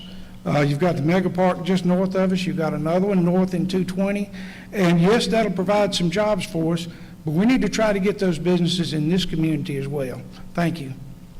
Thank you very much. Those are the two questions we have for you. So now we have a chance for 2 minutes to do a closing statement. And Mr. Hall, I would like you to go first, please. Thank you. My name is Charlie Hall, and I've been born in this community. I've lived here all my life. My dad taught at this college. By the way, thank you, RCC, for hosting this tonight. I'm a business member. We're members of all three chambers. Thank you, chambers, for hosting this and putting this on for us. Thank you to education folks. We appreciate it. But I'm also a co-owner of a business along with our wives, and we write checks every week. I know what it's like to make a payroll. We know how we struggle with our employees. We've seen employees have issues in this community with drugs, the other things that exist, and we really need to try to work to continue to make those things better. But I've already dealt with that in our business. So I know how to handle those things. I know how to make some of these tough decisions that need to be made. We have employees. I have employees in this community that live here, that work here, that we want to continue succeeding in this area. And I'm also, again, I think I said I'm a member of all three chambers. I've also been on United Way, and we've raised money, and we've talked all through the community about some of the needs that exist. So I'm aware of those needs. And that's one of the reasons I believe I'm the person to put on the county commissioners. And I'm asking for your vote on November 6th. Thank you. Thank you. Very good. Mr. Travis, 2 minutes for a closing statement. Thank you. My name's Craig Travis, and before I begin, I know you got a flyer or something with my information on it, and my mom pointed out that it didn't say that I was a Christian in there, so I wanted to make sure I say I'm a Christian. So if you don't know me, most of y'all know me, I've been on the board for 8 years. We have done some amazing things in the last 8 years. We went from a tax and spend county government to a balanced budget with everything we have done at the county by software technology, growth, pay raises for employees, more ambulances, technology for our sheriff's department, improving technology in every department in the county, and we did it without raising your taxes. So that tells you we eliminated a lot of wasteful spending in this county, and we got more coming. We got more down the road. You're getting ready to have GPS on all your sheriff vehicles. You're going to have computers in there. They're working on that now. So over the last 8 years, we've improved this county so much. Our unemployment rate's down. I know we had some losses, but we've got some gains. We've got more coming. So much more coming, I wish I could tell you. But I'm asking for your vote because there's some things I want to do in Rockingham County I want to see completed. We got an opioid problem. I want to see a health clinic treatment facility here because people that are on drugs need help medically. They need help now, not later on. That's a problem. I want to help work with fire departments to help them get more volunteers. If you don't know this, your fire departments are hurting. They have no volunteers showing up. You need help. They're the one that protects you. The county can't afford that. So you got to get out there and get people to volunteer at your fire departments. But it's so much great things happening in Rockingham County. I work with the best commissioners in the state right now, and we're working together, and a lot of great things are happening in Rockingham County. So I hope you vote for me, and we can continue this road of success.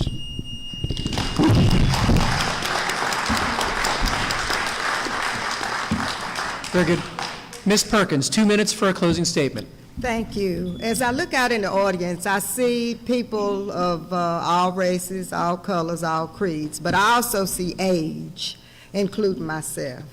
I've lived half of my life, and I've enjoyed it here in Rockingham County. However, there are things that we must do.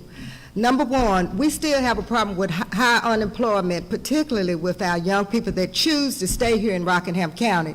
Everybody doesn't leave Rockingham County.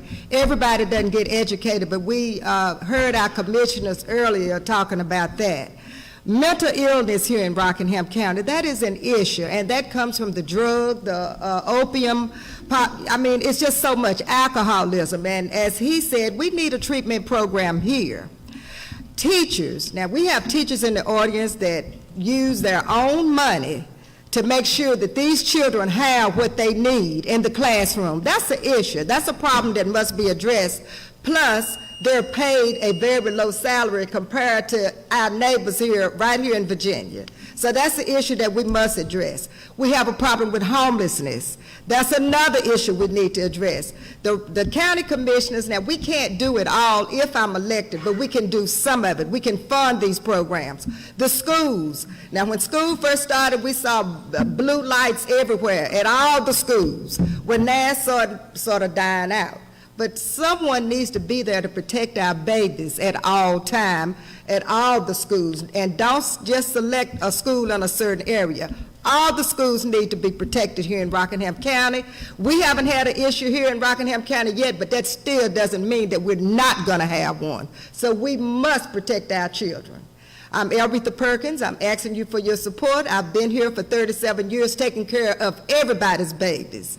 And I continue to do that, everybody's babies. So thank you so much for having me here tonight. It was a pleasure. And I am Eden Chamber of Commerce. I am a member. Thank you so much, and God bless each and every one of you. And I am a Christian.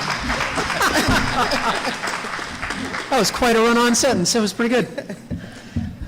Ms. Brady, 2 minutes for a closing comment. Thank you very much, and thank you, Boom. Charlie already reminded me to turn on my mic. Running for office is learning to talk in sound bites. Everything is timed, and I now have, I think, a little less time to talk, to tell you all about me and what I want to do as a commissioner. Okay, first, I'm a parent, and I want our county to thrive. I've had a successful career as a public school administrator. I know how to budget within limited monies. I know how to write policies and follow policies. I was in charge of compliance. I was on the school safety team.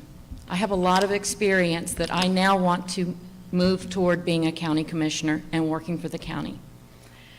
I have, in addition to what I've said, I've had a small business, and now I manage a horse farm. I have taught preschool through university levels. I now want to become part of a team of people who will work to make Rockingham County an attractive and inviting place. I want a place that our children and we want to live, work, and shop. I will work for economic development,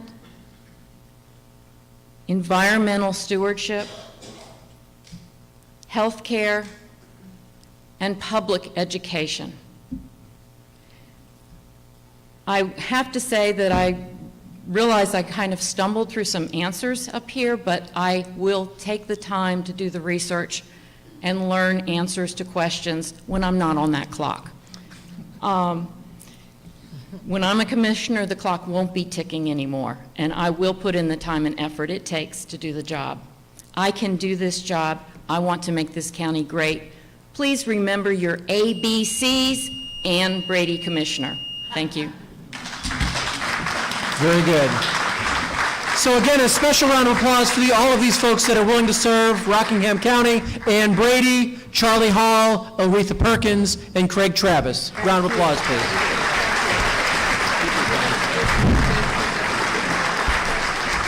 So please don't go anywhere. We're going to switch out the name. You guys can go. You guys are free to go. Very good. But all you guys, we're going to switch the name tags, and we'll be ready to start with our next group right away. And our next group is for the Board of Education. Will be so all of our Board of Education candidates could please come up.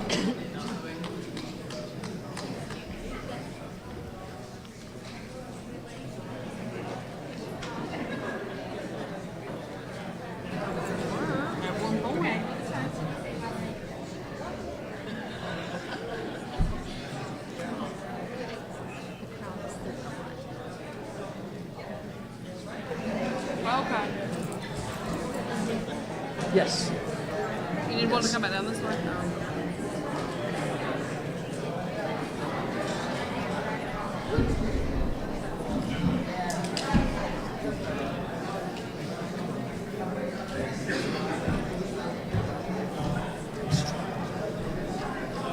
How are you? Hey, you made it. Yeah, we made it. I was getting nervous. Oh, thank you for the water.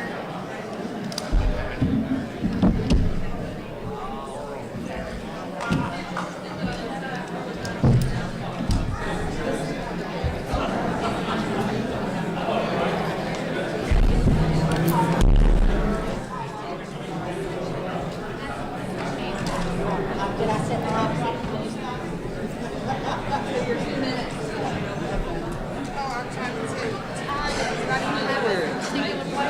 Tired is not even the word. Hello, Miss Hoover. Hi there, how you doing? I'm good.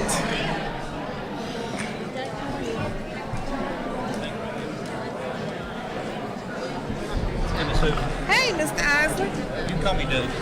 No, Isley's at home. I've never called you Mr. Isley. Yeah, I always say Mr. Go for it. Isley. Yeah. I had somebody talk, so I say Mr. Isley's at home. So special I always welcome. call you Mr. Isley. Thank you all for coming. Thank you for being here to represent your, do you need to run for a second? Yeah, you're Mr. Isley. Yeah, do it. If you could all please make sure your microphones are turned on. Some of them got turned off. Just make sure the button is close to you. There's a button on the front. Instead of pushing it away, pull it close to you. Anyone who's willing to run for office is an admirable person in my book. So I'd like to say, if we could have all the folks in the audience give a special warm welcome for Virginia Hoover, to Doug Isley, Paula Rakestraw, Kimberly McMichael, Debbie Smith, and Ophelia Wright.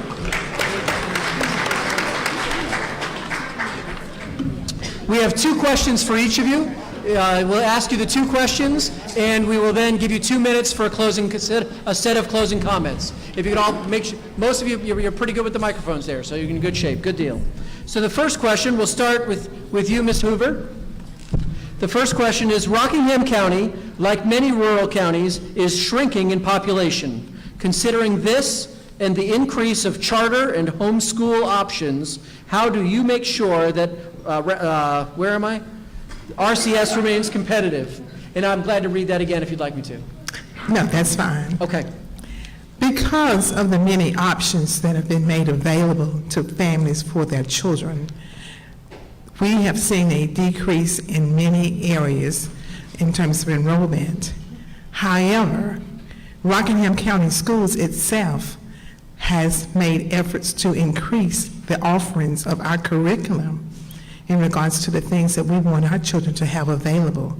At one time, we always thought that we were just a college-ready school district, but that's not the case. Every student is not going to a 4-year college.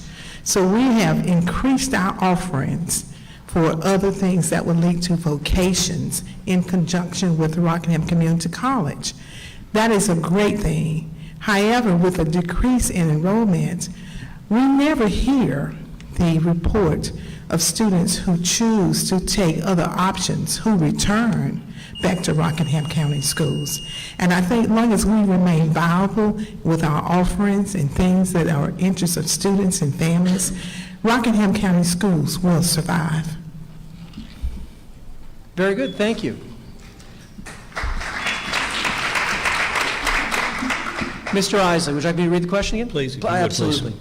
Rockingham County, like many rural counties, is shrinking in population. Considering this and the increase of charter and homeschool options, how do you make sure that Rockingham County schools remain competitive?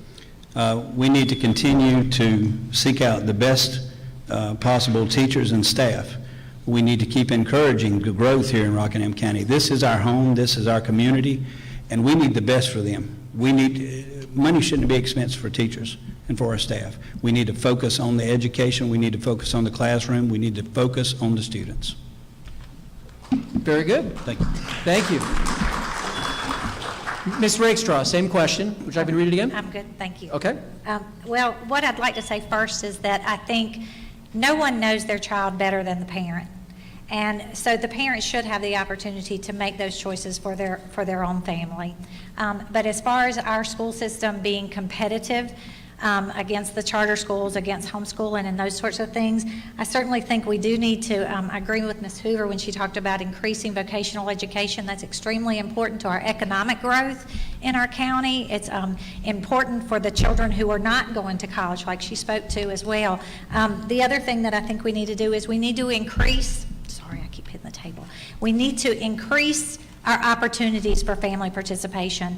We need to encourage our parents to be a part of this school board and to have a voice with our school board and to have a voice at our schools.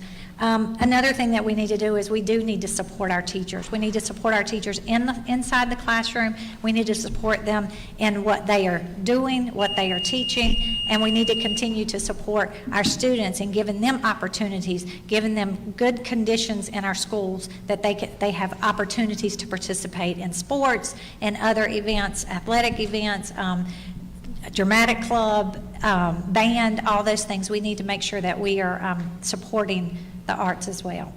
Thank you. Very good, thank you. Ms. McMichael. You can say it. Would you ask the question? Oh, yeah, absolutely. Rockingham County, like many rural counties, is shrinking in population. Considering this and the increase of charter and homeschool options, how do you make sure that Rockingham County Schools remains competitive? I think that we have to, we do have to increase our vocational and our technical classes that are being offered. We also need to promote that Rockingham County Schools is willing to work alongside RCC and allow college credits while children are earning their high school diploma. We need to find a way to unite and to cooperate with our community to create the camaraderie that used to be when we had when parents were more involved in our schools. I just think that we see a lack of engagement across the board, across civic organizations and within our schools, and we just have to strive to get parents re-involved, make them feel comfortable for their children to be in Rockingham County Schools, make them feel a part. Very good. Thank you. Ms. Smith, would you like me to read the question? No, I've Okay, got very good. First of all, I think we've got to have strong schools with strong teachers, and we've got to make an effort to hire the best teachers that we can so that our children have a quality education. We need to continue with our innovative programs like Splash and the CTE programs like Rockatop. We need to expand programs like our STEM programs in all of our schools. We want to have, as strong a base as we can have. We've got to have a calling card that brings those people into our schools and prevents them from going to other schools. I think that, we're off to the right start, but we've also got to advertise what's good about Rockingham County Schools. If people don't know what we're doing well, then, they have no idea of why they should stay here. So we've got to show what we're good at. Thank you. Very good, thank you. Ms. Wright, same question to you. Would you like me to read it again? No. Okay. Thank you for that question. I want to start out by saying that Rockingham County school system is a great school system, having been a teacher in the system for over 30 years. I know that we have innovative things that are being taught in our schools. Now, I don't know why students and parents have moved them out of the schools. I'm not sure that we've been told exactly what, but we know what we see. We know that businesses have gone down. We know that people have moved out of the county because they want to find other jobs. And we also know that in Rockingham County, we have certain skill sets that we need to polish for our students so that they can get jobs that they won't have to go off to college. All students cannot go off to college. They may not be college ready. So we have some things that we have put in place. And Ms. Smith did mention Rockatop. That was the first thing that came to my mind when the question was asked. This is an on-the-job training activity for students who would like to go out there and find out what working is, what actually happens when you have to get up and meet the clock and do those on-the-job training type things. So I feel that if the school system will continue the activities that they're doing, push for the soft skills to be increased, I think that we can continue to be the Rockingham County school system we are, and that is the best. Thank you. Very good. For the second question, we'd like to start with you, Ms. McMichael. I did it again, didn't I? Ms. McMichael. In your view, what has the district done well over the last 5 years, and what has the district done that you would do differently? And I'll read it again. In your view, what has the district done well over the last 5 years, and what has the district done that you would do differently? In my opinion, the district has done a good job at increasing our graduation rate. Our school grades have increased. Our school report cards have improved, but there's still plenty of room for improvement. And then, in terms of what I would do differently, I think that we can do a better job of eliminating some work on our classroom teachers in terms of there's a lot of professional development that goes on when teachers could be focusing a little more on their classroom and in their preparations. I think that we could eliminate some of the testing that's done at a local level. We could, I keep saying, I'm sorry. It's okay, I do it all the time. We could do a better job at communicating with parents. We could do a much better job with communicating all the way around, with parents, with their community, with local government. We could do a better job at being transparent with our local money. You still have a minute. And I think that that's very important, that the citizens of Rockingham County understand what their tax dollars are being spent on. Very good, thank you. Ms. Rakestraw. Yeah. Well, I certainly agree that our graduation rate has increased. That is something that we can celebrate. And then we've also increased our technology in our classrooms. I mean, we certainly can, our students can travel all over the world with the technology that we have in our classrooms. So that's something that we should be celebrating as well. We do have good teachers in our schools. We have teachers who care about our students. We have teachers who care about what they're teaching. And I think that is something that we should definitely celebrate. The things that I would like to see us to do a better job at is continuing to support those teachers in those classrooms. I have a real issue with class sizes. It's unfortunate that we have high school classrooms with 47, 48 students in the class.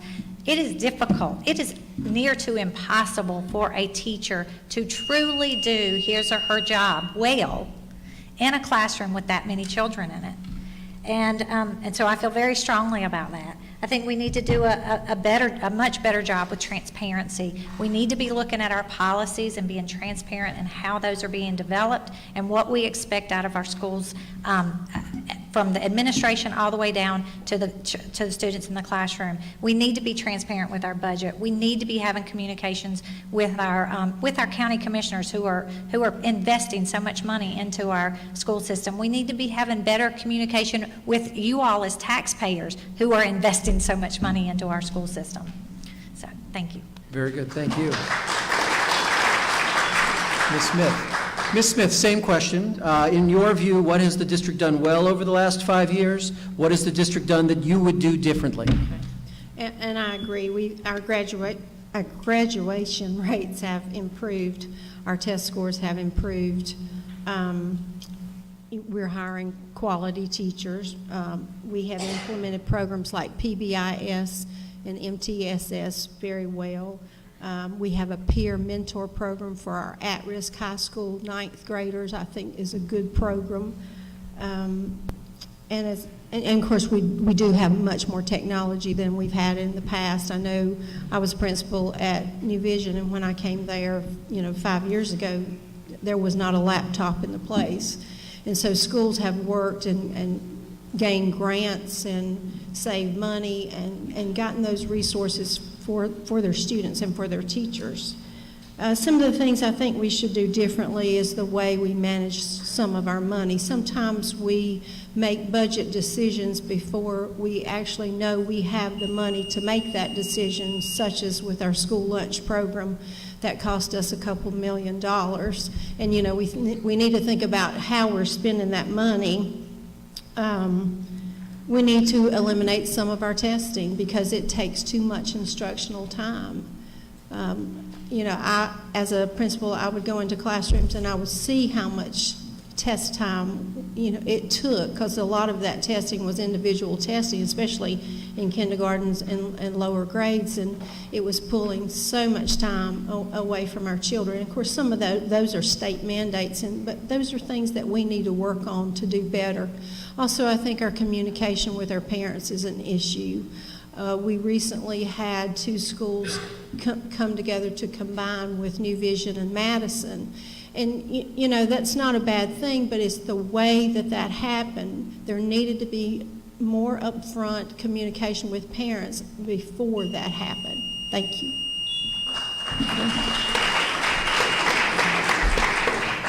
Mr. Isley.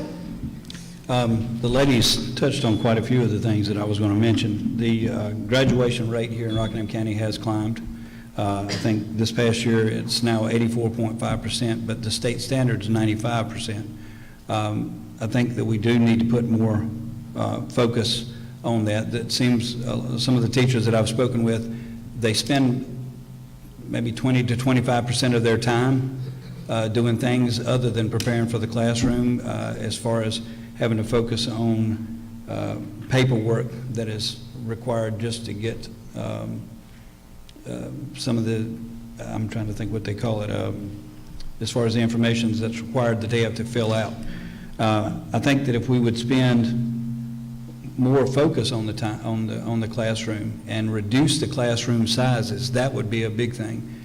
If take some of the money that we have and put teachers, assistant teachers or substitutes to come into the classroom, I think the substitute teachers cost like $50 for a day. If you take and put them in classrooms that are oversized, if we can't do anything about the classroom size immediately, take and put some of those substitutes in the classroom to help out. Thank you. Very good. Ms. Wright, two minutes. Thank you for that question. I want to focus on a plan. Our school system has a strategic plan, and it's called the 2020 plan. And within that 2020 plan, each department plans what they will do with the students during the course of the year. If you look at your test scores and see that you have some students that are having some issues, then you plan and you collaborate. You get together and you make some decisions as to how you can improve a student's learning as the year goes on. They have school improvement plans that every school does at the beginning of the year. They revisit those school improvement plans and plan what needs to happen in order to move the students forward. As far as something that I feel needs to change or to be different, I would like to see more collaboration with our county commissioners. I would like to see more collaboration with our parents. I'd like to see the parents come in to all schools and not be intimidated by who is in the school. Just because someone is a certified teacher, they need to know that they are welcome to come into the schools. So once again, our 2020 plan we need to focus on, our school improvement plans we need to focus on. And then the last thing, teacher retention. We've had a lot of turnover in our school system, and I think we need to offer an incentive to keep those teachers from running to another county after the dollar. So if we would... You can finish your sentence if you got to get just a couple more If we words. would offer an incentive for those teachers who are leaving instead of allowing them to leave and just hiring different teachers every time. We need to have someone to stay here and build a relationship with the students, and then we can move forward. Very good. Thank you. Thank you. Ms. Hoover, would you like me to read the question again? No, you don't have to. Okay. I want to say Rockingham County Schools rock, and it's more than just a word. When you think about the achievements that we have accomplished over the last 5 years, hopefully in your heart, in your mind, you can say rock as well. I've been on this board now, this is my second term, that means more than 4 years. We have made major improvement. One of the things that has not been mentioned, we talked about the graduation rate, but the progress, the growth with our black males here in Rockingham County has exceeded. They're the highest growth group when you look at minorities, except for American Indians. We are doing a great thing here. We've done great things. Rockingham County has a lot to offer, and we've been doing what we do well. We have one of the most savvy superintendents when it comes to technology. When it comes from the top, he can help make it come in. But as Commissioner Craig said, we need more broadband here in the county. I would like to see us work more collaborative with those companies to bring it here. But at the same time, we have to work with the county commissioners, and we have to work with our state legislators to make sure that we have the things that we need to teach our children. The thing that I would like to see change or improved, I'm not going to say change because we do have it at some point, but I'm looking in the faces of all of you. I would like to see all of you to come out and support us in our schools, support our children. The difference each one could make. And it's volunteer, it's not to be paid, because we've talked about a budget. We don't always have the money to pay for everything. But I would like to see each of you to come out and be supportive of public education if you do support it, and if not, I understand. But Rockingham County Public Schools rock, and we have done a great thing in this county. Thank you. Thank you. Good. Those are our two questions, and so next we have time for 2 minutes of a closing comment, and I would like to start with you, Ms. Wright, if we could. May I stay? Please, go ahead.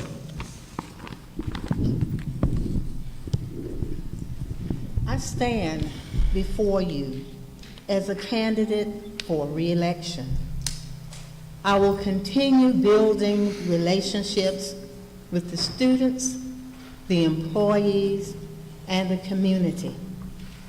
I spent over 30 years in a classroom, and in that classroom, I stood in front of 780 students. And I am delighted to say that some of them went off to college and came back here, and they are in nursing.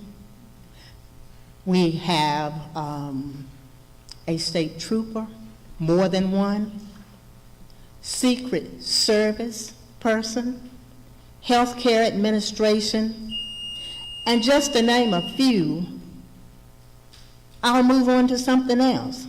I am proud that I have 2 children who graduated from Rockingham County High School. One who is an entrepreneur, and one is managing a restaurant right now.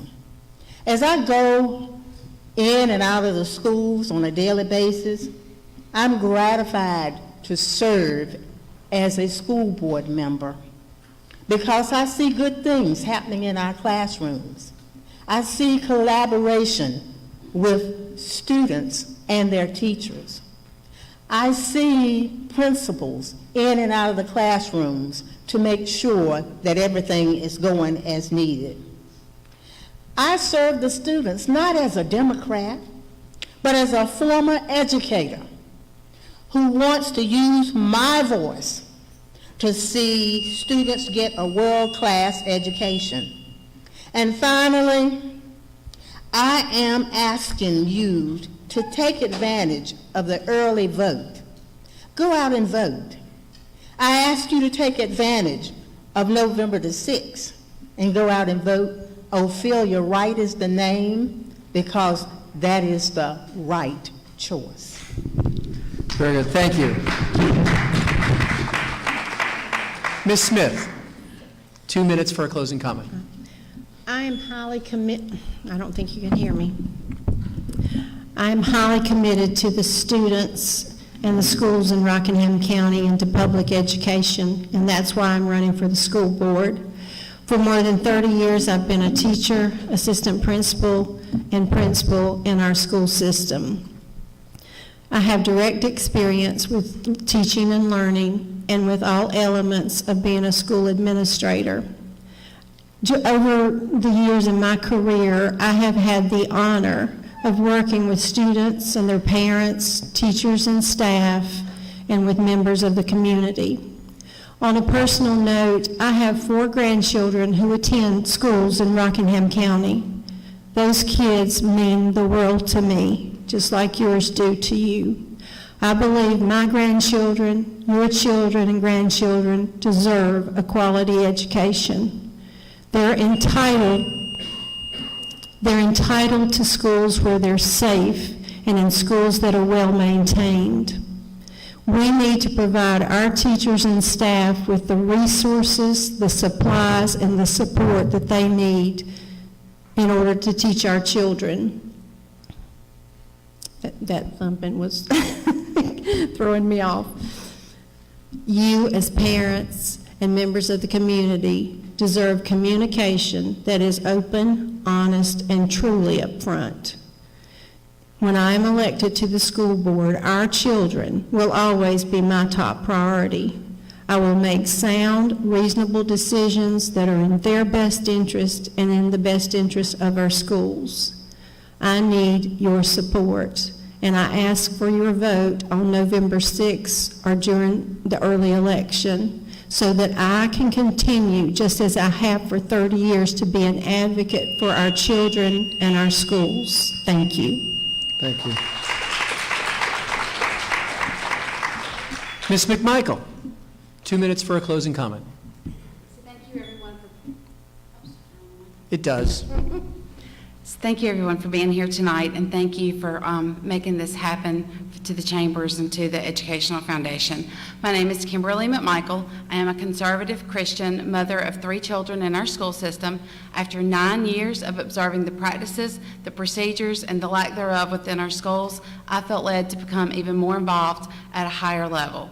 Our school needs have grown much larger than our approximately $123 million budget can accommodate.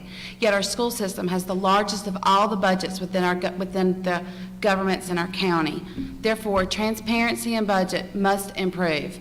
The citizens should be able to look at a simple budget summary and read within reason, have some understanding of where their tax dollars are being spent. We need transparency in policy. It's my strong belief that the desires of our citizens should be reflected in the policies and in the practices of our school system. Policies that impact families should be very clear and well understood. We also must raise the bar and expect accountability at every level, from the student and the teachers to the parents to the administration, all the way up to the school board and how they develop policy and how it's enforced. We've got to expect accountability. We also need safer schools inside and outside of our classrooms. The need for security is great, and small class sizes are increasingly obvious. SCORE must be well funded too, so that the needs for the students of K-12 would be met. Finally, with 43% of our students graduating without any skill set, we must increase our vocational and our technical skills that we're offering so that every student who graduates from Rockingham County School has an opportunity to lead a successful life, to stay in this county, and to be productive. My name is Kimberly McMichael. I would greatly appreciate your support, your vote on November 6th. Thanks. Thank you. Ms. Hoover, 2 minutes. Thank you. My name is Virginia Hoover. I'm a resident of Madison. I am the mother of 2 sons. I was born, bred, and is going to be dead here in Rockingham County. I believe in public education, and that's why I support it. I have served 2 terms on this Board of Education and have strived to give it my best, making decisions that I believe are in the best interest of children. I don't run as a Democrat or as a Republican or anything else. I run as a citizen of Rockingham County. I serve unconditional. I don't ever bother any parent, child, or administrator to say, are you a Democrat or are you a Republican? It doesn't matter. Service is service. I have 31 and a half years of service in public education, having served here in Rockingham County, Winston-Salem, Forsyth County, and Gifford County. I retired in 2014. I have been awarded the Longleaf Pine Award for my service to this state. I have been a presenter. I know education. I give education. I live education. I ask that you consider all the things that you have had from me, and I haven't heard from many of you. If I didn't do something that didn't please you, I apologize. But at the same time, know that my interests are children. That's my business. That's what I do, and that's what I do best. I have served on the task force for the Emerging Issues Institute this year with North Carolina State University for early childhood issues. I didn't seek them, they sought me. I believe that I have a lot to contribute to the citizens here, not only in North Carolina, but in this nation. I am grounded, rooted, and I know that I know education. I ask that you want somebody who knows education. If nothing else, I want to say this to you. I served on the accreditation team for UNCG's School of Education. We have to know education, and that's important. I've worked as a bus driver, a cafeteria worker, everything you can name in the school. Can you skip down as a school administrator. Skip down a little bit there? I need your support, and I ask for your support. Nobody does it like Hoover. Vote November 6th. Thank you. Very good, thank you.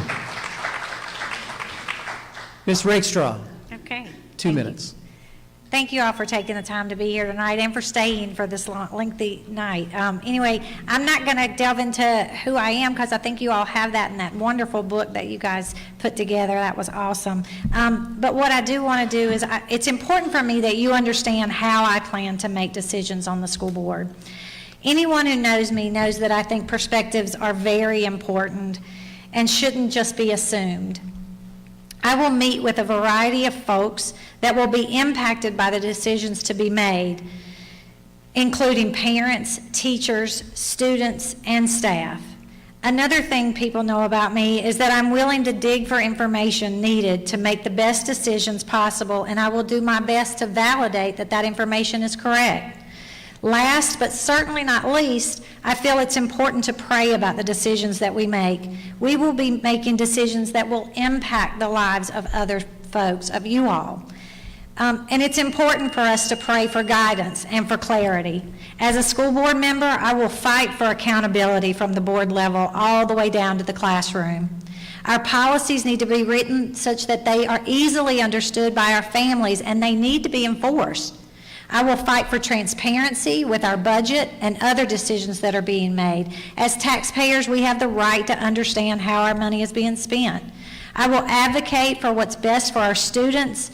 With 43% of our students lacking a marketable skill set and unable to move straight into the workforce, it's extremely important that we have the infrastructure within our school system that will not only prepare our students for college, but will also provide technical skills so that some of our students are work ready if they so choose. We may not always agree on every issue, but it will be clear about how and why I make the decisions that I make. My name is Paula Rakestraw, and I would appreciate your vote. Very good, thank you. Mr. Isley. Thank you, sir. Just would like to also echo what Paula just said. Thank everybody for staying out so late and waiting for us to come up on the board. I've been a citizen of Rockingham County all my life, and this county means so much to me, and I want to be part of this county even into my years. My children have graduated from Rockingham County Public School systems and have become productive leaders in the community. It would be an honor and privilege to serve the community on the Board of Education. I want to be a valuable partner with fellow board members and with the goal of improving our public school system to give our children and our future the best opportunities to help prepare them for future pathways in life. This is their building block time. 1st through 12th grade, this is going to establish them to be what they're going to be for our future in Rockingham County. We need to mold them now. We need to give them the best possible education that they can have, to be strong citizens of the community, to be not just silent partners in a community, but people that actually contribute to society and make the world a better place and make Rockingham County a better place. We do need vocational classes. I would strongly push for vocational classes to be worked on and increased, so that will be a stepping stone, because not every child will go to college. So we need to prepare everyone to be ready for life skills. We need to look out for our children. They are our future. Would greatly appreciate your consideration for your vote in early voting and also on November 6th. Thank you, folks. Very good. Thank you very much. Thank you very much for your willingness to serve. So let's all give a warm round of applause to Virginia Hoover, Doug Isley, Paula Rakestraw, Kimberly McMichael, Debbie Smith, and Ophelia Wright. You're all free to go, but we're all going to stick around because we have to hear next from the Soil and Water District Supervisor candidates. Can I get a whoop whoop? All right. Thank you. Did a fantastic. So give us just a couple seconds and we'll get the name tags changed and we'll be ready to start. Don't nobody go nowhere.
Sure, they were having some problems.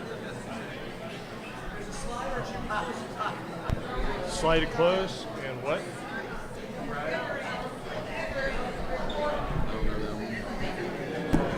All right, we'll give it a try. Say something in there, John. Hello, can you? See, okay, it works. There you go. Okay. So it's working fine.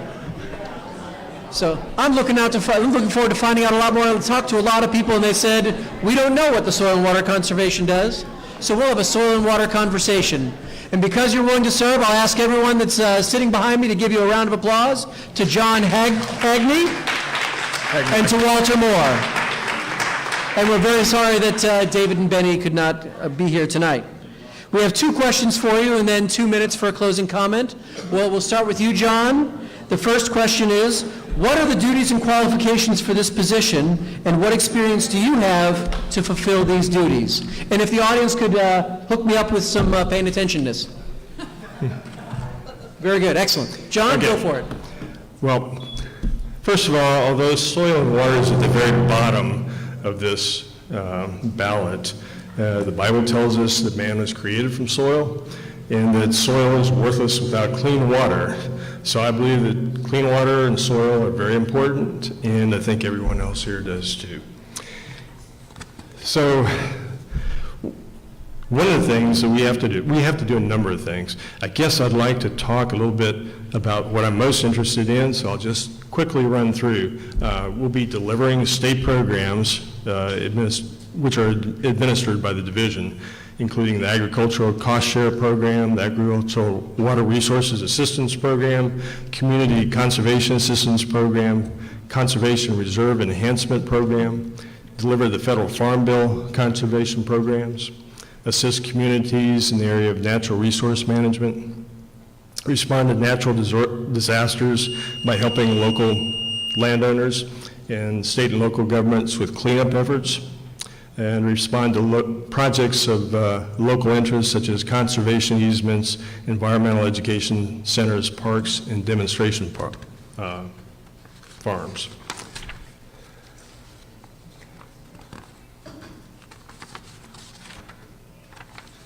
But what I'm most interested in is in any and all programs that will apply common sense in cleaning up our water and keeping our water clean. Water programs including soil erosion by rainwater, source water, quality protection, flood control, and river, stream, and groundwater restoration are essential to life as clean drinking water. Clean drinking water is also essential to agriculture and to some of our industries. One recent major loss was Miller's in Eden. We simply cannot let our rivers, streams, or groundwater be contaminated by coal ash. Okay, I guess that's it. Then that's the 2 minutes. Boy, it's just not stopping. That's a lovely little clock. I just love it. Walter Moore, what are the duties and qualifications for this position? What experience do you have to fulfill these duties? Okay, can you hear me? Okay. Yes, sir. All right, that's a great question, and I'm so glad that you asked that because people need to understand what this, what we do, if I get elected, what we would be doing, what they do currently. In addition to everything that John said, my understanding of a very significant role that, that the supervisors play is that farmers make requests for funds to implement projects that prevent erosion and that maintain the quality of the water by, for instance, putting in cattle exclusion fences, these dairy farmers and cattle farmers. And so this is, I mean, it's, if you drink a glass of water today, you can thank this, this agency, these supervisors, because they are responsible for making sure that the contaminants from cattle and from agriculture runoff stay where they need to stay and do not enter our water stream. These monies that we get, that the county gets that are distributed to these farmers, it is up to the supervisors to ultimately decide how they get distributed to the farmers that request them. In terms of what was your qualifications? The qualifications, thank you. I spoke to the county employee who works in the office, and he said it's actually good to have somebody come from outside, somebody from the community, to help make those decisions. I have worked with farmers, I have met numerous farmers, and I feel like the qualification is to advocate for those farmers that feed us. Thank you. Very good, thank you. So, Mr. Moore, we'll go to the second question for you. Soil and water conservation is important to our citizens and to economic development. What are your thoughts on the proposed pipeline through Rockingham County? Okay, I would have to, first of all, respond to that by just having all kinds of questions about the pipeline, because I've gone to numerous informational meetings about the pipeline, and I have read the legalese documents that they put out to the government agency that's responsible for ultimately making that decision, and I'm still unclear about what exactly what the implications are of the pipeline. This company, the Mountain Valley Pipeline, is a recently formed company. I don't understand what exactly their goals are and what they hope to accomplish with this. This pipeline will run underneath 81 streams, including the Dan River, and if there is a leak, then what are the implications for that? This company has a history of having accidents with their infrastructure, and so I am very, very, very concerned about the health of the people of Eden, which is where they're going to put the exchange station. And so I have lots more questions than I do answers in regard to the pipeline, and time is limited in regard to making the decision, because decisions are happening as we speak, and I'm really glad that you asked that question. Thank you. John, Mr. Hagney? Yes. I would have to agree with Walter in that I have a lot of questions about it also. One of the things I would want to do is consult with experts. I'd like to assess the situation. I'm an analyst by training, and then I would take action. I think it's very important to get all the details, but I think it's most important to use common sense. One of the things I was started to talk about in my last question was that common sense tells us not to locate pollutants with arsenic, lead, mercury, cadmium, chromium, selenium, all of which are harmful, lethal to human life, near rivers where they can and have spilled over and contaminated many acres and contaminated our drinking water supplies and leave heavy metals in our children's environment for many, many years. This doesn't pass the simple test of common sense. I asked my plumber if I could quote him on this, and he said yes. He said he heats with wood. He knows he has to take the ash out every once in a while. He said he paid his electric bill, and he knows Duke Energy knew they had to take care of their ash. He doesn't think he should have to pay the $2 billion bill because Duke Energy didn't listen to their own engineers and take care of the coal ash properly. They built coal ash ponds next to the Dan River and other rivers throughout the state, and waited until the structures they built could not hold the coal ash anymore. When the structures failed, the coal ash spilled irretrievably into the river next to where they're located. This doesn't pass the common sense test, either for my plumber or for me. So again, I'm most interested in any and all programs that will apply common sense in cleaning up our water and keeping our water clean. Excellent, very good. And 2 minutes for closing comments. So Mr. Hagney, if you could go first, please. It'd be my honor to represent Rockingham County as soil and water supervisor. People will tell you that as well as being highly qualified, educated leader in the industry and military, I'm a great believer in common sense. You may know my campaign slogan is soil, water, and just common sense. I strongly believe it is in Rockingham County's best interest to encourage and develop all farming enterprises, especially the small family farms.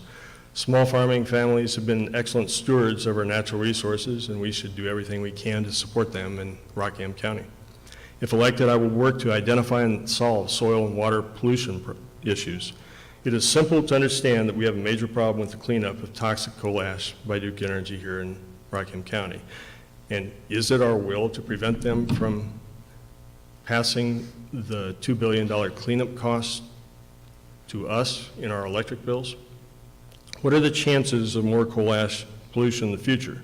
What are the chances you'll contract cancer in the future? My work background includes managing the colorectal cancer program for the state of Pennsylvania. Although my Bachelor of Science was completed at the University of North Alabama, in 2015, I graduated from the EPA Water Quality Standards Academy, including Human Health and Monitoring. I took first place in competition for the VFW Speech Award and received the U.S. Army Achievement Award for developing an automated data system. My name is John Edward Hagney. Your vote would be appreciated. Very good, and I apologize that I've said your name differently and wrong several different times. So, very good. So, Mr. Moore, 2 minutes for closing. Yes, sir. First of all, it brings no small amount of joy to my heart to see the few remaining faces that are out there, and I really appreciate y'all being here. Thank you. And it's, you know, this job, I've met Mr. Price and I've met Mr. Sims, and they're fantastic gentlemen. And whoever y'all elect to these positions, I know that we will do a good job. I've met John, Mr. Hagney, and I know that anybody that is elected will do a good job.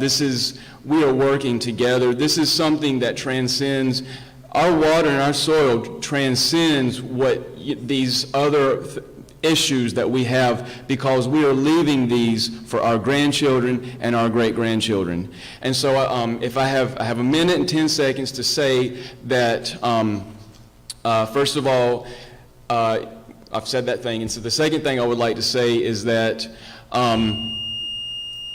so you thank the supervisors for our water quality, and please thank the farmer for the food that you ate, okay? And I just want to tell you that I was speaking with a dairy farmer, and he was a small dairy farmer, and he was trying to figure out innovative ways to market his dairy products, and he was on the verge of tears. And because I could see it, and he was in his 60s, and I could see it in his eyes that his profession was dying, and he did not know what to do. And he was nearing retirement age, and he was going to lose his farm. And you know, I'm sure that he was financially secure. I hope that he was. I don't know what happened to him, but a vote for me would be a vote for advocating for our farmers and our food supplies. Thank you very much. Very good, thank you. So again, a good round of applause for these two folks that are willing to serve our community, or your community, John Hagner and Walter Moore. Thank you all very much for coming. We'll turn it over to the wonderful Angela Fowler. Thank you, Dan. Well, the time has come for us to close this evening, and I got a couple of thank yous I'd like to share with you. First of all, like to close this forum by thanking all of the candidates for their participation in our democratic process. Also, like to thank Rockingham Community College for allowing the candidates forum to be held here in this lovely theater. Thanks to Dawn Cherba for making this gorgeous booklet that people will cherish and hold on for years to come. And thank you to Dan Hayes from Averett and our wonderful Heather Adams from Rockingham County Partnership for Children for hanging in there all evening and taking care of folks and keeping things together. We encourage everyone to go out and vote. You know, the residents of Rockingham County, you can make the difference. Go to the polls on November 6th and rock the vote. Thank you.